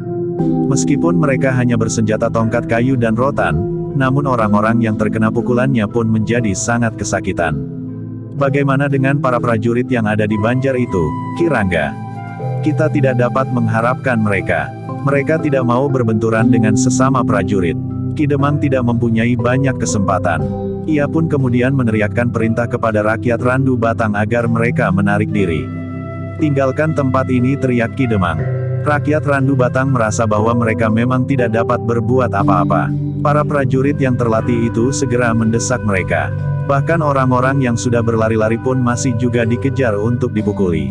Namun beberapa orang masih sempat menolong kawan-kawan mereka. Ki Rangga Kriyadipraja dan beberapa orang prajuritnya yang jumlahnya tidak seberapa, telah berusaha untuk membantu orang-orang yang terluka dan membawa mereka ke padukuhan. Bagaimanapun juga, para prajurit yang dipimpin oleh Ki Panji Suranegara itu tidak dapat bertindak terlalu kasar kepada para prajurit yang dipimpin oleh Ki Rangga Kriyadipraja, yang dengan tenang membantu membawa orang-orang yang kesakitan. Rakyat Randu Batang pun telah berlari bercerai-berai. Sebagian besar dari mereka menjadi kesakitan. Ada yang kakinya bagaikan terasa retak. Ada yang giginya patah dan tanggal, sehingga mulutnya berdarah. Ada yang perutnya menjadi mual. Rakyat Randu Batang yang berlari bercerai-berai itu pun akhirnya berkumpul di sebelah padukuhan mereka, di sawah yang baru saja dipetik hasilnya serta dibabar batangnya. Sawah ditanami jagung itu menjadi seperti ara-ara yang cukup luas. Ki Bekel dan para bebahu padukuhan itu tidak ada di antara mereka, karena mereka masih berada bersama para prajurit yang dipimpin oleh Ki Panji Suranegara. Ternyata Ki Panji Suranegara itu masih sempat melambaikan tangannya kepada Ki Rangga Suranegara yang kemudian membawa prajurit-prajuritnya kembali ke Kembang Arum. Yang kemudian berada di sawah yang baru saja dipanen itu adalah Ki Demang dan para bebahu serta Ki Rangga Kriyadipraja serta para prajuritnya yang jumlahnya tidak seberapa. "Kali ini kita tidak berhasil," berkata Ki Demang, "tetapi dengarkan janji Ki Rangga Kriyadipraja." Ki Rangga pun kemudian berdiri di atas pematang di hadapan rakyat Randu Batang. "Saudara-saudaraku, tanah itu hari ini dikuasai oleh Ki Panji Suranegara. Tetapi jangan cemas, Ki Panji Suranegara tidak akan dapat membawa tanah itu pergi. Karena itu, pemilikan tanah itu masih akan dapat diurus dan diselesaikan. Aku berjanji untuk membantu kalian mengembalikan pemilikan tanah itu kepada yang berhak. Di Mataram ini berlaku tatanan dan pageran, sehingga seseorang tidak dapat bertindak sewenang-wenang dengan landasan kuasa dan kekuatannya. Tatanan dan pageran itu akan berlaku bagi siapa saja, termasuk bagi Ki Tumenggung Singaprana. Karena itu, tenanglah. Kalian harus menahan diri. Apakah kami masih harus bersabar melihat tanah kami dirampas seperti itu? Ya, kalian harus sabar. Yang penting, tanah itu akan kembali kepada kalian. Jika kalian mengadakan perlawanan sebagaimana yang kalian lakukan tadi, maka hasilnya ternyata tidak seperti yang kita harapkan." Ternyata Ki Rangga Surawiraga dengan alasan tidak ingin membenturkan prajurit-prajuritnya dengan sesama prajurit Mataram, tidak dapat membantu kalian. "Sampai kapan kami harus bersabar, Ki Rangga?" bertanya seorang yang lain. "Aku akan mengurusnya. Yang penting bagi kalian, tanah itu akan kembali kepada kalian." Tetapi prajurit-prajurit itu tidak mau pergi. Pada saatnya mereka akan pergi. Sudahlah, Ki Demang pun berusaha menengahi. "Aku akan menjadi tanggungan bahwa Ki Rangga Kriyadipraja akan menepati janjinya. Tetapi kalian memang harus bersabar. Seperti yang dikatakan tadi, bahwa tanah itu pasti akan kembali kepada kalian. Hanya soal waktu saja, tetapi kita juga berpacu dengan musim, Ki Demang. Tanaman kami di sawah kami itu sudah rusak diinjak-injak para prajurit dan bahkan kami sendiri ikut menginjak-injak. Hasilnya tentu tidak akan baik di musim panen mendatang. Apalagi jika sampai di musim panen itu, tanah kami masih mereka kuasai. Aku akan berusaha, agar sebelum musim panen tanah itu sudah berada kembali di tangan kalian. Janji Ki Rangga Kriyadipraja itu kami pegang. Ya, aku akan berusaha sekuat tenagaku." Demikianlah, maka Ki Demang pun kemudian telah menganjurkan agar rakyat Randu Batang itu pulang. "Jangan bertindak sendiri-sendiri. Aku akan selalu berhubungan dengan Ki Rangga Kriyadipraja yang berada di padukuhan Kembang Arum. Prajurit-prajurit yang menganggap mendapat tontonan yang mengasyikkan itu aku dengar juga tinggal di Kembang Arum," Ki Demang berkata seseorang. "Ya, mereka juga berada di Kembang Arum. Tetapi segala sesuatunya nanti akan diselesaikan oleh Ki Rangga." Rakyat Randu Batang itu pun kemudian pulang ke rumah mereka masing-masing. Yang masih kesakitan telah diantar oleh tetangga-tetangganya. Namun peristiwa itu seakan-akan telah memutuskan hubungan antara rakyat Randu Batang dengan Ki Bekel dan para bebahu di Randu Batang. Rakyat Randu Batang sama sekali sudah tidak menghormati lagi Ki Bekel dan para bebahu yang justru berpihak kepada mereka yang ingin merampas tanah mereka. Untuk melindungi Ki Bekel dan para bebahu dari kemarahan rakyatnya yang setiap saat dapat saja meledak, maka Ki Panji Suranegara telah menempatkan beberapa orang prajuritnya di ramah Ki Bekel di Randu Batang. Meskipun demikian, meskipun tidak akan ada orang yang berani mengganggu keselamatan Ki Bekel, namun ternyata Ki Bekel itu selalu saja dibayangi oleh kegelisahan. Ia tidak dapat bebas bergerak. Tetangga-tetangganya tidak lagi mau menyapanya. Bahkan jika Nyi Bekel pergi ke pasar, rasa-rasanya orang sepasar telah memalingkan wajah mereka. Anak-anak Ki Bekel dan para bebahu itu pun telah dikucilkan oleh anak-anak Randu Batang. Mereka tidak dapat ikut bermain bersama anak-anak lain sebayanya. Jika anak Ki Bekel atau para bebahu mendatangi mereka, maka anak-anak yang sedang bermain pun berlari-larian pulang atau pindah ke tempat lain. Sementara itu, Ki Panji Suranegara yang telah merasa berhasil di Randu Batang, telah berusaha untuk meluaskan pengaruhnya. Yang kemudian menjadi hambatan bagi Ki Panji Suranegara adalah tanah yang dikuasai oleh padepokan yang dipimpin oleh Ki Udiana. Jika tanah itu sudah mereka kuasai, maka yang lain akan menjadi semakin mudah. Ternyata Ki Tumenggung Singaprana yang mendapat laporan tentang padepokan itu pun berniat untuk menanganinya sendiri. Bahkan Ki Tumenggung itu ingin memanfaatkan para prajurit yang dipimpin Ki Rangga Surawiraga, yang berada di Kembangarum untuk membantunya, memaksa padepokan yang dipimpin oleh Ki Udiana itu untuk melepaskan sebagian dari tanahnya. Bagi Ki Tumenggung Singaprana, maka Ki Rangga Surawiraga itu tidak akan mendatangkan kesulitan apa-apa. Ki Rangga Surawiraga adalah justru salah seorang yang telah berkomplot untuk menguasai tanah di sekitar Pasanggerahan itu akan dibangun, sehingga kelak tanah itu dapat dijual dengan harga yang tinggi sekali. Jika Pasanggerahan itu sudah jadi, maka tentu akan banyak orang-orang kaya di Mataram, termasuk para pejabat dan para pengusaha untuk mencari tanah di sekitar Pasanggerahan itu. Namun dalam pada itu, Ki Rangga Kriyadipraja pun telah berada di Mataram pula untuk memberikan laporan kepada Ki Tumenggung Yudapangarsa. Ternyata Ki Rangga Surawiraga tidak dapat melaksanakan tugas yang dibebankan oleh Ki Tumenggung Yudapangarsa kepadanya, berkata Ki Rangga Kiryadipraja. Ki Tumenggung Yudapangarsa itu pun mengangguk-angguk. Kerut di dahinya rasa-rasanya menjadi semakin dalam. Terbayang kemarahan di wajah yang dalam kesehariannya nampak selalu tenang dan sabar itu. Ki Rangga Kiryadipraja berkata Ki Tumenggung Yudapangarsa kemudian, "Aku tentu tidak akan dapat menarik pasukan Ki Rangga Surawiraga."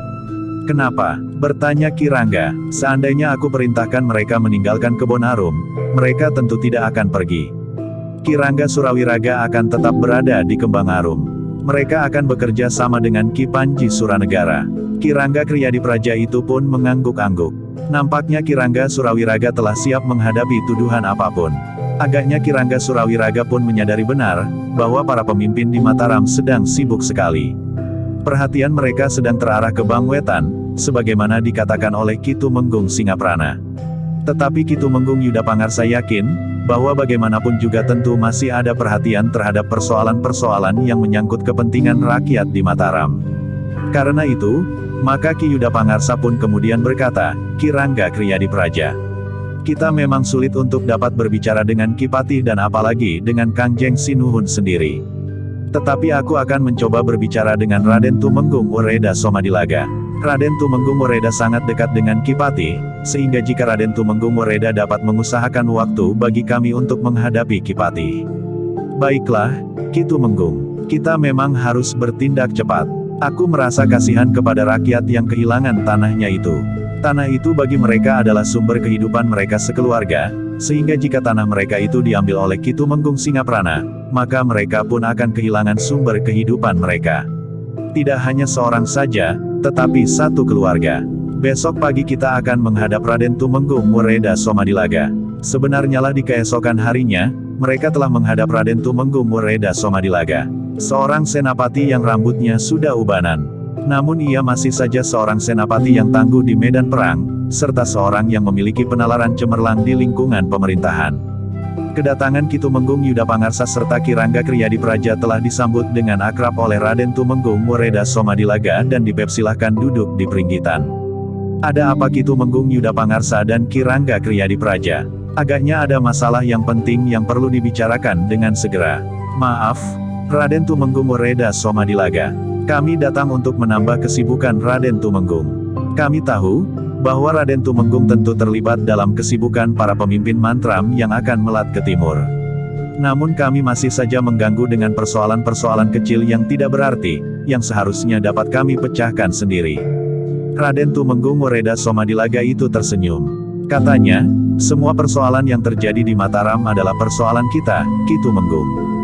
Karena itu, katakan, persoalan apakah yang kalian hadapi sekarang, mumpung aku belum berangkat ke Bangwetan. Jadi Raden Tumenggung Wereda Somadilaga juga akan berangkat ke Bangwetan. Iya, aku juga diperintahkan untuk ikut berangkat ke timur. Tetapi tidak apa-apa, katakanlah, jika aku dapat membantu memecahkan persoalan yang Ki Tumenggung hadapi, sementara masih ada waktu, aku akan melakukannya. Maaf Raden Tumenggung, tetapi apa boleh buat, bahwa kami telah menambah kesibukan Raden Tumenggung. Raden Tumenggung itu pun tertawa. Tetapi ia tidak menjawab. Ki Tumenggung Yudapangarsalah yang kemudian telah bercerita tentang tugasnya untuk membangun pesanggrahan. Kemudian timbul masalah karena Ki Tumenggung Singaprana telah melakukan tindakan yang tidak terpuji dengan bertindak sewenang-wenang kepada rakyat di sekitar pembangunan pasanggrahan yang akan dimulai bulan depan. Raden Tumenggung Wereda itu mengangguk-angguk. Katanya, jadi Ki Tumenggung Singaprana memanfaatkan kesibukan para pemimpin Mataram sekarang ini untuk menyalahgunakan wewenangnya. Demikianlah menurut tangkapan kami atas perbuatan Ki Tumenggung Singaprana ini. Sementara itu, telah banyak pula para pemimpin prajurit Mataram yang sudah terlibat dalam kelompok yang sesat di lingkungan keprajuritan Mataram itu, Raden. Raden Tumenggung Wereda Somadilaga itu menarik nafas panjang. Dengan nada rendah ia pun bergumam, jadi ketika Ki Tumenggung Yudapangarsa memerintahkan seorang Rangga untuk melindungi rakyat Randu Batang, akibatnya justru sebaliknya. Ya, Raden, Ki Rangga Surawiraga dan prajurit-prajuritnya Jayasutru hanya menonton apa yang terjadi di hadapan matanya. Raden Tumenggung Wereda itu pun termangu-mangu sejenak. Seakan-akan kepada dirinya sendiri ia pun bergumam, jadi beberapa orang senapati Mataram telah terbius oleh mimpi Ki Tumenggung Singaprana. Ya, Raden, bagaimana dengan padepokan yang Ki Tumenggung ceritakan itu? Satu-satunya lingkungan yang dapat memberikan perlawanan yang berarti hanyalah padepokan itu, Raden. Itu pun menurut Ki Tumenggung Singaprana, karena Ki Tumenggung belum menanganinya dengan sungguh-sungguh. Jadi, Ki Tumenggung masih akan menangani tanah padepokan itu. Sehingga dengan demikian, maka Ki Tumenggung masih akan kembali ke padepokan itu. Menurut pendapatku, agaknya memang demikian, Raden. Ki Tumenggung Singaprana sendiri yang akan menanganinya. Menurut tanggapanku, Ki Tumenggung sendiri akan turun membawa prajurit-prajuritnya ke padepokan itu. Raden Tumenggung Wereda Somadilaga itu pun mengangguk-angguk. Namun tiba-tiba saja ia tersenyum. Katanya aku ingin menangkap basah Ki Tumenggung Singaprana itu. Mudah-mudahan aku masih sempat menyaksikannya. Aku berharap sebelum berangkat ke Bangwetan, aku dapat melakukannya. Maksud Raden, satu permainan yang menarik. Aku kira kita masih belum akan berangkat dalam waktu sepekan ini. Aku akan menghubungi Ki Pati. Jika masih ada waktu, aku sendiri akan ikut dalam permainan yang menarik ini. Jika tidak, maka aku akan menunjuk seseorang yang dapat aku percaya sepenuhnya. Kami menyerahkan segalanya kepada kebijaksanaan Raden Tumenggung. Baik, tunggulah. Aku akan memanggil Ki Tumenggung Wiratama. Ia seorang Tumenggung yang dapat dipercaya sebagaimana Ki Tumenggung Yudapangarsa. Ki Tumenggung Wiratama adalah seorang senapati dari pasukan khusus yang pada saat-saat yang gawat selalu diperbantukan pada pasukan khusus pengawal raja. Karena itu, maka Ki Tumenggung Wiratama tidak akan ikut berangkat ke timur, karena pasukannya setiap saat diperlukan di sini. Nah, aku akan menghadap Ki Pati bersama Ki Tumenggung Wiratama itu. Terima kasih atas perhatian Raden Tumenggung Wereda Somadilaga. Jadi sekamge kami harus menunggu kehadiran Ki Tumenggung Wiratama. Ya, aku akan memerintahkan seorang prajurit untuk memanggilnya. Bukankah Ki Tumenggung Yudapangarsa sudah mengenalnya? Sudah, Raden. Aku sudah mengenal Ki Tumenggung Wiratama dengan baik. Tunggulah, rumahnya tidak terlalu jauh. Mudah-mudahan ia berada di rumah. Raden Tumenggung itu pun kemudian meninggalkan peringgitan. Sejenak kemudian, seorang prajurit telah menuntut seekor kuda ke regol halaman. Di luar regol prajurit itu pun meloncat ke punggung kudanya dan melarikannya dengan cepat. Ki Tumenggung Yudapangarsa dan Ki Rangga Kriyadipraja memang tidak perlu menunggu terlalu lama. Sejenak kemudian, maka dua penunggang kuda telah berhenti di depan regol. Beberapa saat kemudian, Ki Tumenggung Wiratama pun telah duduk pula di peringgitan bersama Ki Tumenggung Yuda Pangarsa dan Ki Rangga Kriyadipraja, ditemui oleh Raden Tumenggung Wereda Somadilaga. Setelah masing-masing mengucapkan salam, maka Ki Tumenggung Wiratama pun berkata, "Aku memang agak terkejut, bahwa Raden Tumenggung Wereda Somadilaga memanggil aku." Raden Tumenggung Wereda Somadilaga pun menyahut, "Aku mengundang Ki Tumenggung Wiratama untuk ikut dalam sebuah permainan yang menarik." "Permainan apa, Raden?" Raden Tumenggung Wereda pun kemudian minta Ki Tumenggung Yuda Pangarsa untuk mengulangi ceritanya tentang pelanggaran yang dilakukan oleh Ki Tumenggung Singaprana. Ki Tumenggung Yuda Pangarsa pun kemudian telah menceritakan kembali perbuatan sewenang-wenang Ki Tumenggung Singaprana, justru pada saat para pemimpin di Mataram tidak sempat memikirkan persoalan-persoalan kecil seperti pembangunan pesanggerahan itu. Tetapi yang mendesak bagi kami adalah penderitaan rakyat di Randu Batang. Kemudian tentu di padukuhan-padukuhan yang lain dan bahkan di padepokan yang dipimpin oleh Ki Udiana itu. Betapapun perlawanan yang diberikan dengan berani oleh penghuni padepokan itu, jika Ki Tumenggung Singaprana datang dengan kekuatan penuh, maka padepokan itu akan mengalami kesulitan. Jadi bagaimana menurut Raden Tumenggung? Bertanya Ki Tumenggung Wiratama. Tetapi bukankah Ki Tumenggung Wiratama tidak termasuk kelompok Ki Tumenggung Singaprana? Bertanya Raden Tumenggung sambil tertawa. Ki Tumenggung Wiratama pun tertawa pula. Katanya, sekali-sekali memang timbul keinginan untuk menjadi kaya seperti Ki Tumenggung Singaprana. Tetapi rasa-rasanya sifat prajurit yang melekat di dadaku ini sulit untuk menerimanya. Yang lain pun tertawa tertahan. Sementara Raden Tumenggung Wereda pun kemudian berkata, "Jika demikian, maka aku memang ingin mengajak Ki Tumenggung dalam permainan ini. Aku ingin menangkap basah Ki Tumenggung Singaprana jika masih ada waktu." Kapan Raden Tumenggung akan berangkat? Belum ada yang tahu pasti. Perlawatan ke timur memerlukan persiapan yang sangat cermat. Sementara itu, beberapa kelompok prajurit yang mendahului perjalanan untuk mempersiapkan perbekalan dan lain-lain yang diperlukan, masih belum mengirimkan utusan untuk memberikan laporan. Demikian pula para petugas sandi yang telah mendahului pergi ke timur. Jadi Raden Tumenggung akan mengisi waktu yang sedikit itu untuk bermain-main dengan Ki Tumenggung Singaprana. Ya, tetapi apakah kita berhak menangkap Ki Tumenggung Singaprana? Aku akan menemui Ki Pati. Jika aku membawa surat perintah Ki Pati, maka segala sesuatunya akan dapat aku lakukan. Baik, aku akan melakukan perintah ini berdasarkan perintah Raden Tumenggung Wereda Somadilaga yang akan membawa surat perintah dari Ki Pati. Nanti aku akan menghadap Ki Pati. Aku akan minta waktu sedikit untuk berbicara tentang tanah di Randu Batang dan sekitarnya. Termasuk tanah padepokan yang dipimpin oleh Ki Udiana itu. Segala sesuatunya akan kita tentukan esok pagi. Aku minta Ki Tumenggung Yuda Pangarsa dan Ki Rangga Kriyadipraja datang kemari esok pagi. Kita akan membicarakan apa yang akan kita lakukan kemudian. Jika aku tidak mempunyai waktu lagi karena aku harus berangkat ke timur, maka yang akan melaksanakan adalah Ki Tumenggung Wiratama sendiri dengan dasar surat perintah dari Ki Pati. Apakah aku besok juga harus menghadap kemari? Bertanya Ki Tumenggung Wiratama. Nanti kita akan pergi bersama menghadap Ki Pati. Di sela-sela kesibukannya, tentu masih ada waktu sedikit. Sementara itu aku akan mendapat kesibukan sambil menunggu saatnya berangkat. Ki Tumenggung Yuda Pangarsa dan Ki Rangga Kriyadipraja itu pun kemudian minta diri. Esok pagi mereka harus menghadap Raden Tumenggung Wereda lagi untuk mendengarkan kepastian langkah-langkah yang akan diambil.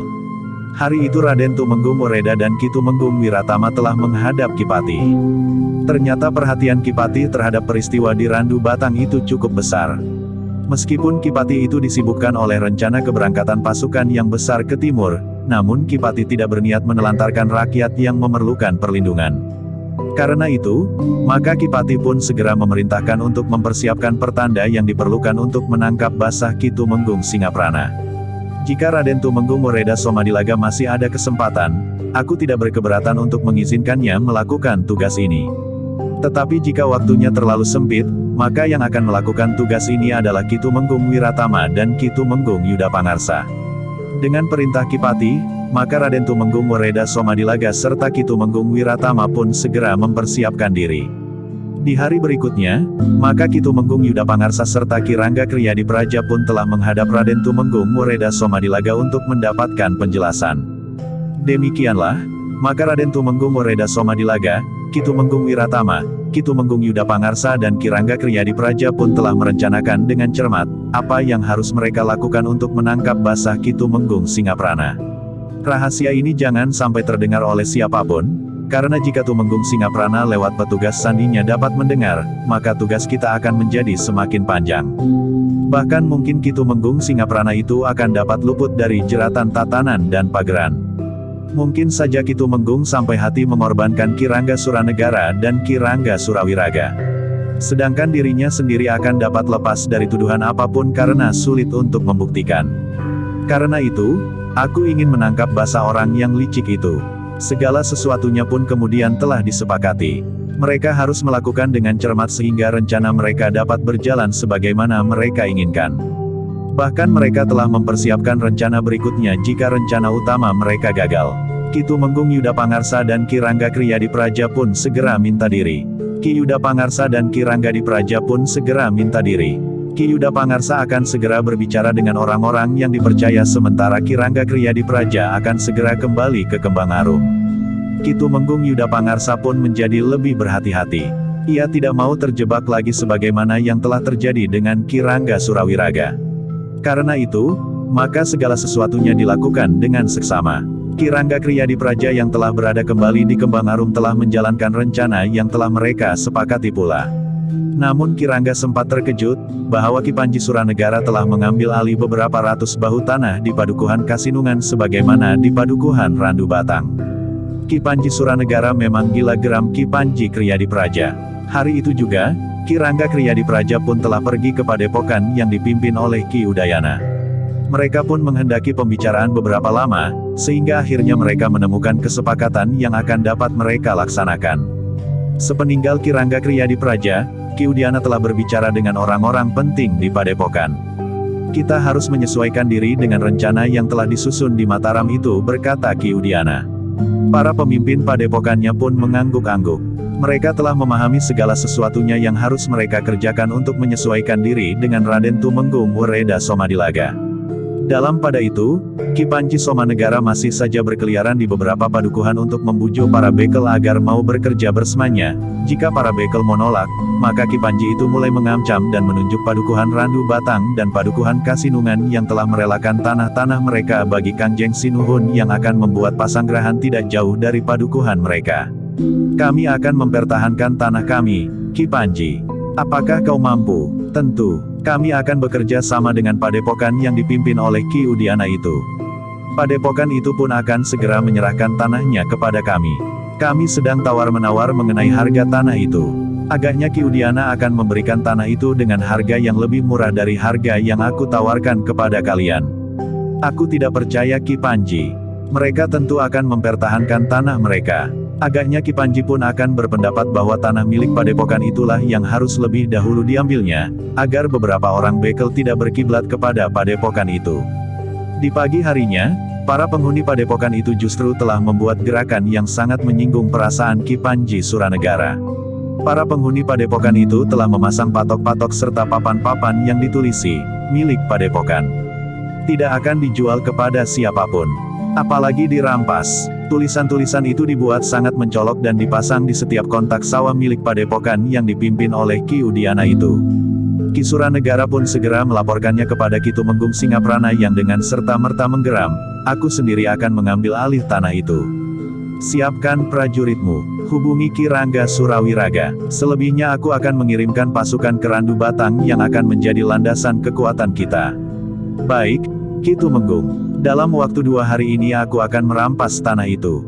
Tetapi sementara itu, para prajurit yang akan aku kirimkan ke Randu Batang tidak akan menarik perhatian. Mereka tidak akan berbaris dalam kelompok-kelompok kecil agar para pemimpin Padepokan setan itu terkejut, bahwa tiba-tiba mereka berhadapan Padepokan yang kuat. Rencana yang sangat menarik Ki Tumenggung. Segala sesuatunya akan aku persiapkan di Randu Batang dan di Kasinungan. Kedua orang bekel dari padukuhan itu sudah menyatakan dukungannya bagi kita, sehingga kita tidak perlu merasa segan. Sementara itu, rakyat Randu Batang dan rakyat Kasinungan tidak akan berani berbuat apa-apa lagi. Demikianlah, maka dalam waktu 2 hari, Ki Tumenggung Singaprana telah mengirimkan sekelompok prajurit untuk memperkuat kedudukannya di Randu Batang dan Kasinungan. Sementara itu, Ki Rangga Surawiraga telah mempersiapkan pasukannya yang berada di Kembang Arum. Bahkan tanpa segan-segan lagi Kirangga Surawiraga berkata kepada Kirangga Kriyadipraja yang juga berada di Kembang Arum, ternyata jalan kita berbeda. Aku menawarkan kepada Kirangga Kriyadipraja untuk bergabung dengan kami. Jika tidak, sebagaimana kami tidak akan mengganggu Kirangga Kriyadipraja yang mempersiapkan pembangunan Pasanggrahan itu. Kirangga Kriyadipraja itu pun menarik nafas panjang. Katanya, selama aku masih menjadi prajurit, Kirangga Surawiraga, aku akan tetap berpijak pada tugas-tugas keprajuritanku. Kirangga Surawiraga pun tertawa. Tetapi ia tidak berkata apa-apa lagi. Dalam pada itu, maka sekelompok prajurit Kitumenggung Singaprana telah berada di Randu Batang dan di Kasinungan selain mereka yang berada di Kembang Arum. Namun keberadaan mereka pun segera diketahui oleh Ki Udiana yang telah membuat hubungan dengan orang-orang Randu Batang dan Kasinungan yang sebenarnya menolak keberadaan pasukan Kitumenggung Singaprana di padukuhan mereka. Tetapi mereka tidak dapat berbuat apa-apa. Para prajurit itu tidak saja akan membawa tongkat kayu dan rotan, tetapi mereka benar-benar membawa tombak dan pedang. Pada hari yang sudah ditentukan, maka Kitumenggung Singaprana sendiri sudah hadir di antara para prajuritnya. Dengan sengaja Kitumenggung Singaprana justru berada di Kembang Arum. Kitumenggung dengan sengaja ingin memamerkan keberhasilannya kepada Kirangga Kriyadipraja yang tentu akan melaporkan kepada Kitumenggung Yudapangarsa. Menjelang hari yang sudah ditentukan maka Kitumenggung Singaprana telah memerintahkan Ki Panji Suranegara untuk pergi ke Padepokan. Kesempatan itu adalah kesempatan terakhir bagi padepokan yang dipimpin oleh Ki Udiana itu. Jika kesempatan terakhir itu disia-siakan, maka Kitumenggung Singaprana akan mempergunakan kekerasan untuk memiliki sebagian tanah padepokan yang dipimpin oleh Ki Udiana itu.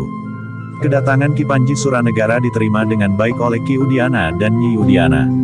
Ki Panji yang datang bersama dua orang pengawalnya itu pun dipersilahkan duduk di peringgitan bangunan utama padepokan.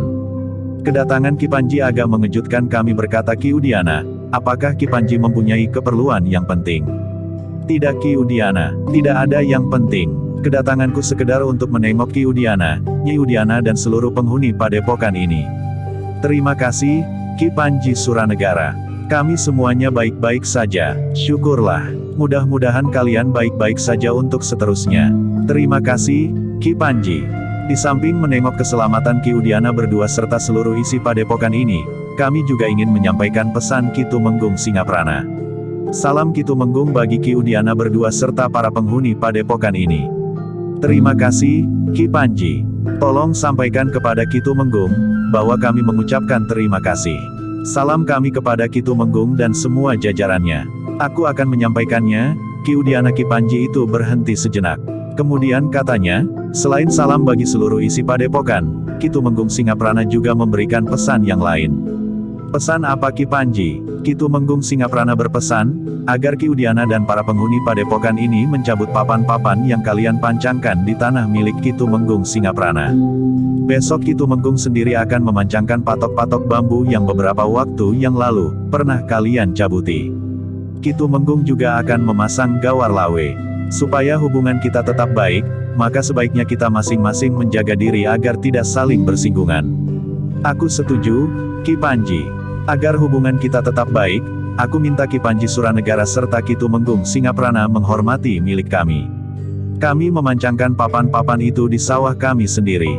Kami tidak akan mengganggu Ki Panji Suranegara serta Kitumenggung Singaprana. Jangan begitu, Ki Udiana. Tanah itu bukan milik Ki Udiana. Tanah itu milik Kangjeng Sinuhun. Karena itu, maka sebaiknya papan-papan yang kalian paang itu kalian singkirkan. Ki Panji berkata Ki Udiana kemudian, aku sudah melihat sendiri papan-papan yang dipancangkan di sawah saudara-saudara kita di Padukuhan Randu Batang dan Padukuhan Kasinungan. Papan itu tidak menyatakan bahwa tanah itu milik Kangjeng Sinuhun. Tetapi tulisan di papan itu menyatakan bahwa tanah di Padukuhan Randu Batang dan Padukuhan Kasinungan itu milik Kitumenggung Singaprana. Ki Panji Suranegara pun tertawa. Katanya, kami hanya mengambil mudahnya saja. Tanah di sini pun nanti akan kami nyatakan sebagai tanah Kitumenggung Singaprana, karena Kitumenggung Singaprana lah yang mendapat tugas dari Kangjeng Sinuhun. Ki Panji, jangan memperbodoh kami. Kami tahu apa yang sebenarnya Ki Panji lakukan bersama Kitumenggung Singaprana. Karena itu maka sebaiknya Ki Panji menarik diri. Bukan saja dari tanah milik padepokan kami, tetapi juga dari Padukuhan Randu Batang dan Padukuhan Kasinungan. Bukan malahan memperluas dosa Ki Panji terhadap rakyat padukuhan-padukuhan lain. Ki Udiana berkata. Ki Panji kemudian, aku tahu bahwa Ki Udiana sudah terkena racun dari Ki Rangga Kriyadipraja. Sebenarnya lah bahwa Ki Rangga Kriyadipraja sendirilah yang dengan serakah ingin memiliki tanah di sekitar Pasanggerahan yang akan dibuatnya. Karena itu pikirkan baik-baik, Ki Udiana. Esok pagi kami akan memasang patok-patok itu, serta gawar lawe untuk menyatakan bahwa tanah itu sudah diambil kembali oleh Kanjeng Sinuhun. Jika Ki Udiana tidak menyingkirkan papan-papan yang dipasang di sawah itu oleh penghuni padepokan ini, maka kamilah yang akan menyingkirkannya. Jangan mimpi untuk dapat melawan kami sekarang. Bahkan jika kalian melawan itu berarti bahwa kalian telah memberontak. Bukan saja sawah-sawah itu yang akan kami ambil, tetapi kami berwenang menghancurkan padepokan ini. Ki Panji tentu tahu sikap seorang cantrik terhadap padepokannya. Kami akan mempertahankan padepokan kami dengan mempertaruhkan nyawa kami. Bagus. Ki Panji Suranegara itu pun tertawa. Besok kita akan melihat, apa yang dapat kalian lakukan. Besok Ki Tumenggung Singaprana sendirilah yang akan menancapkan patok-patok itu di sawah kalian. Besok siang patok-patok itu dipasang, maka besok malam kami akan mencabutinya lagi. Demikian seterusnya. Karena tempat tinggal kami dekat dengan sawah itu, maka kami akan dapat melakukannya sampai kapanpun. Kau jangan menganggap bahwa kami hanya sekedar main-main, Ki Udiana. Jangan pula menganggap bahwa kami hanya sekedar mengancam. Tetapi kami akan melakukannya dengan sungguh-sungguh. Kami akan datang. Kami akan menancapkan patok-patok bambu itu. Kami pun tidak hanya sekedar mengancam Ki Panji. Besok kami akan datang mencabuti patok-patok bambu itu. Atau bahkan mencegah kalian menyingkirkan papan-papan yang telah kami pasang. Nampaknya kau memang menantang kami, Ki Udiana. Jika sikap kami itu Ki Panji terjemahkan sebagai satu tantangan, maka terserah saja. Tetapi yang pasti, bahwa kami tidak akan tunduk kepada Ki Panji Suranegara serta Ki Tumenggung Singaprana.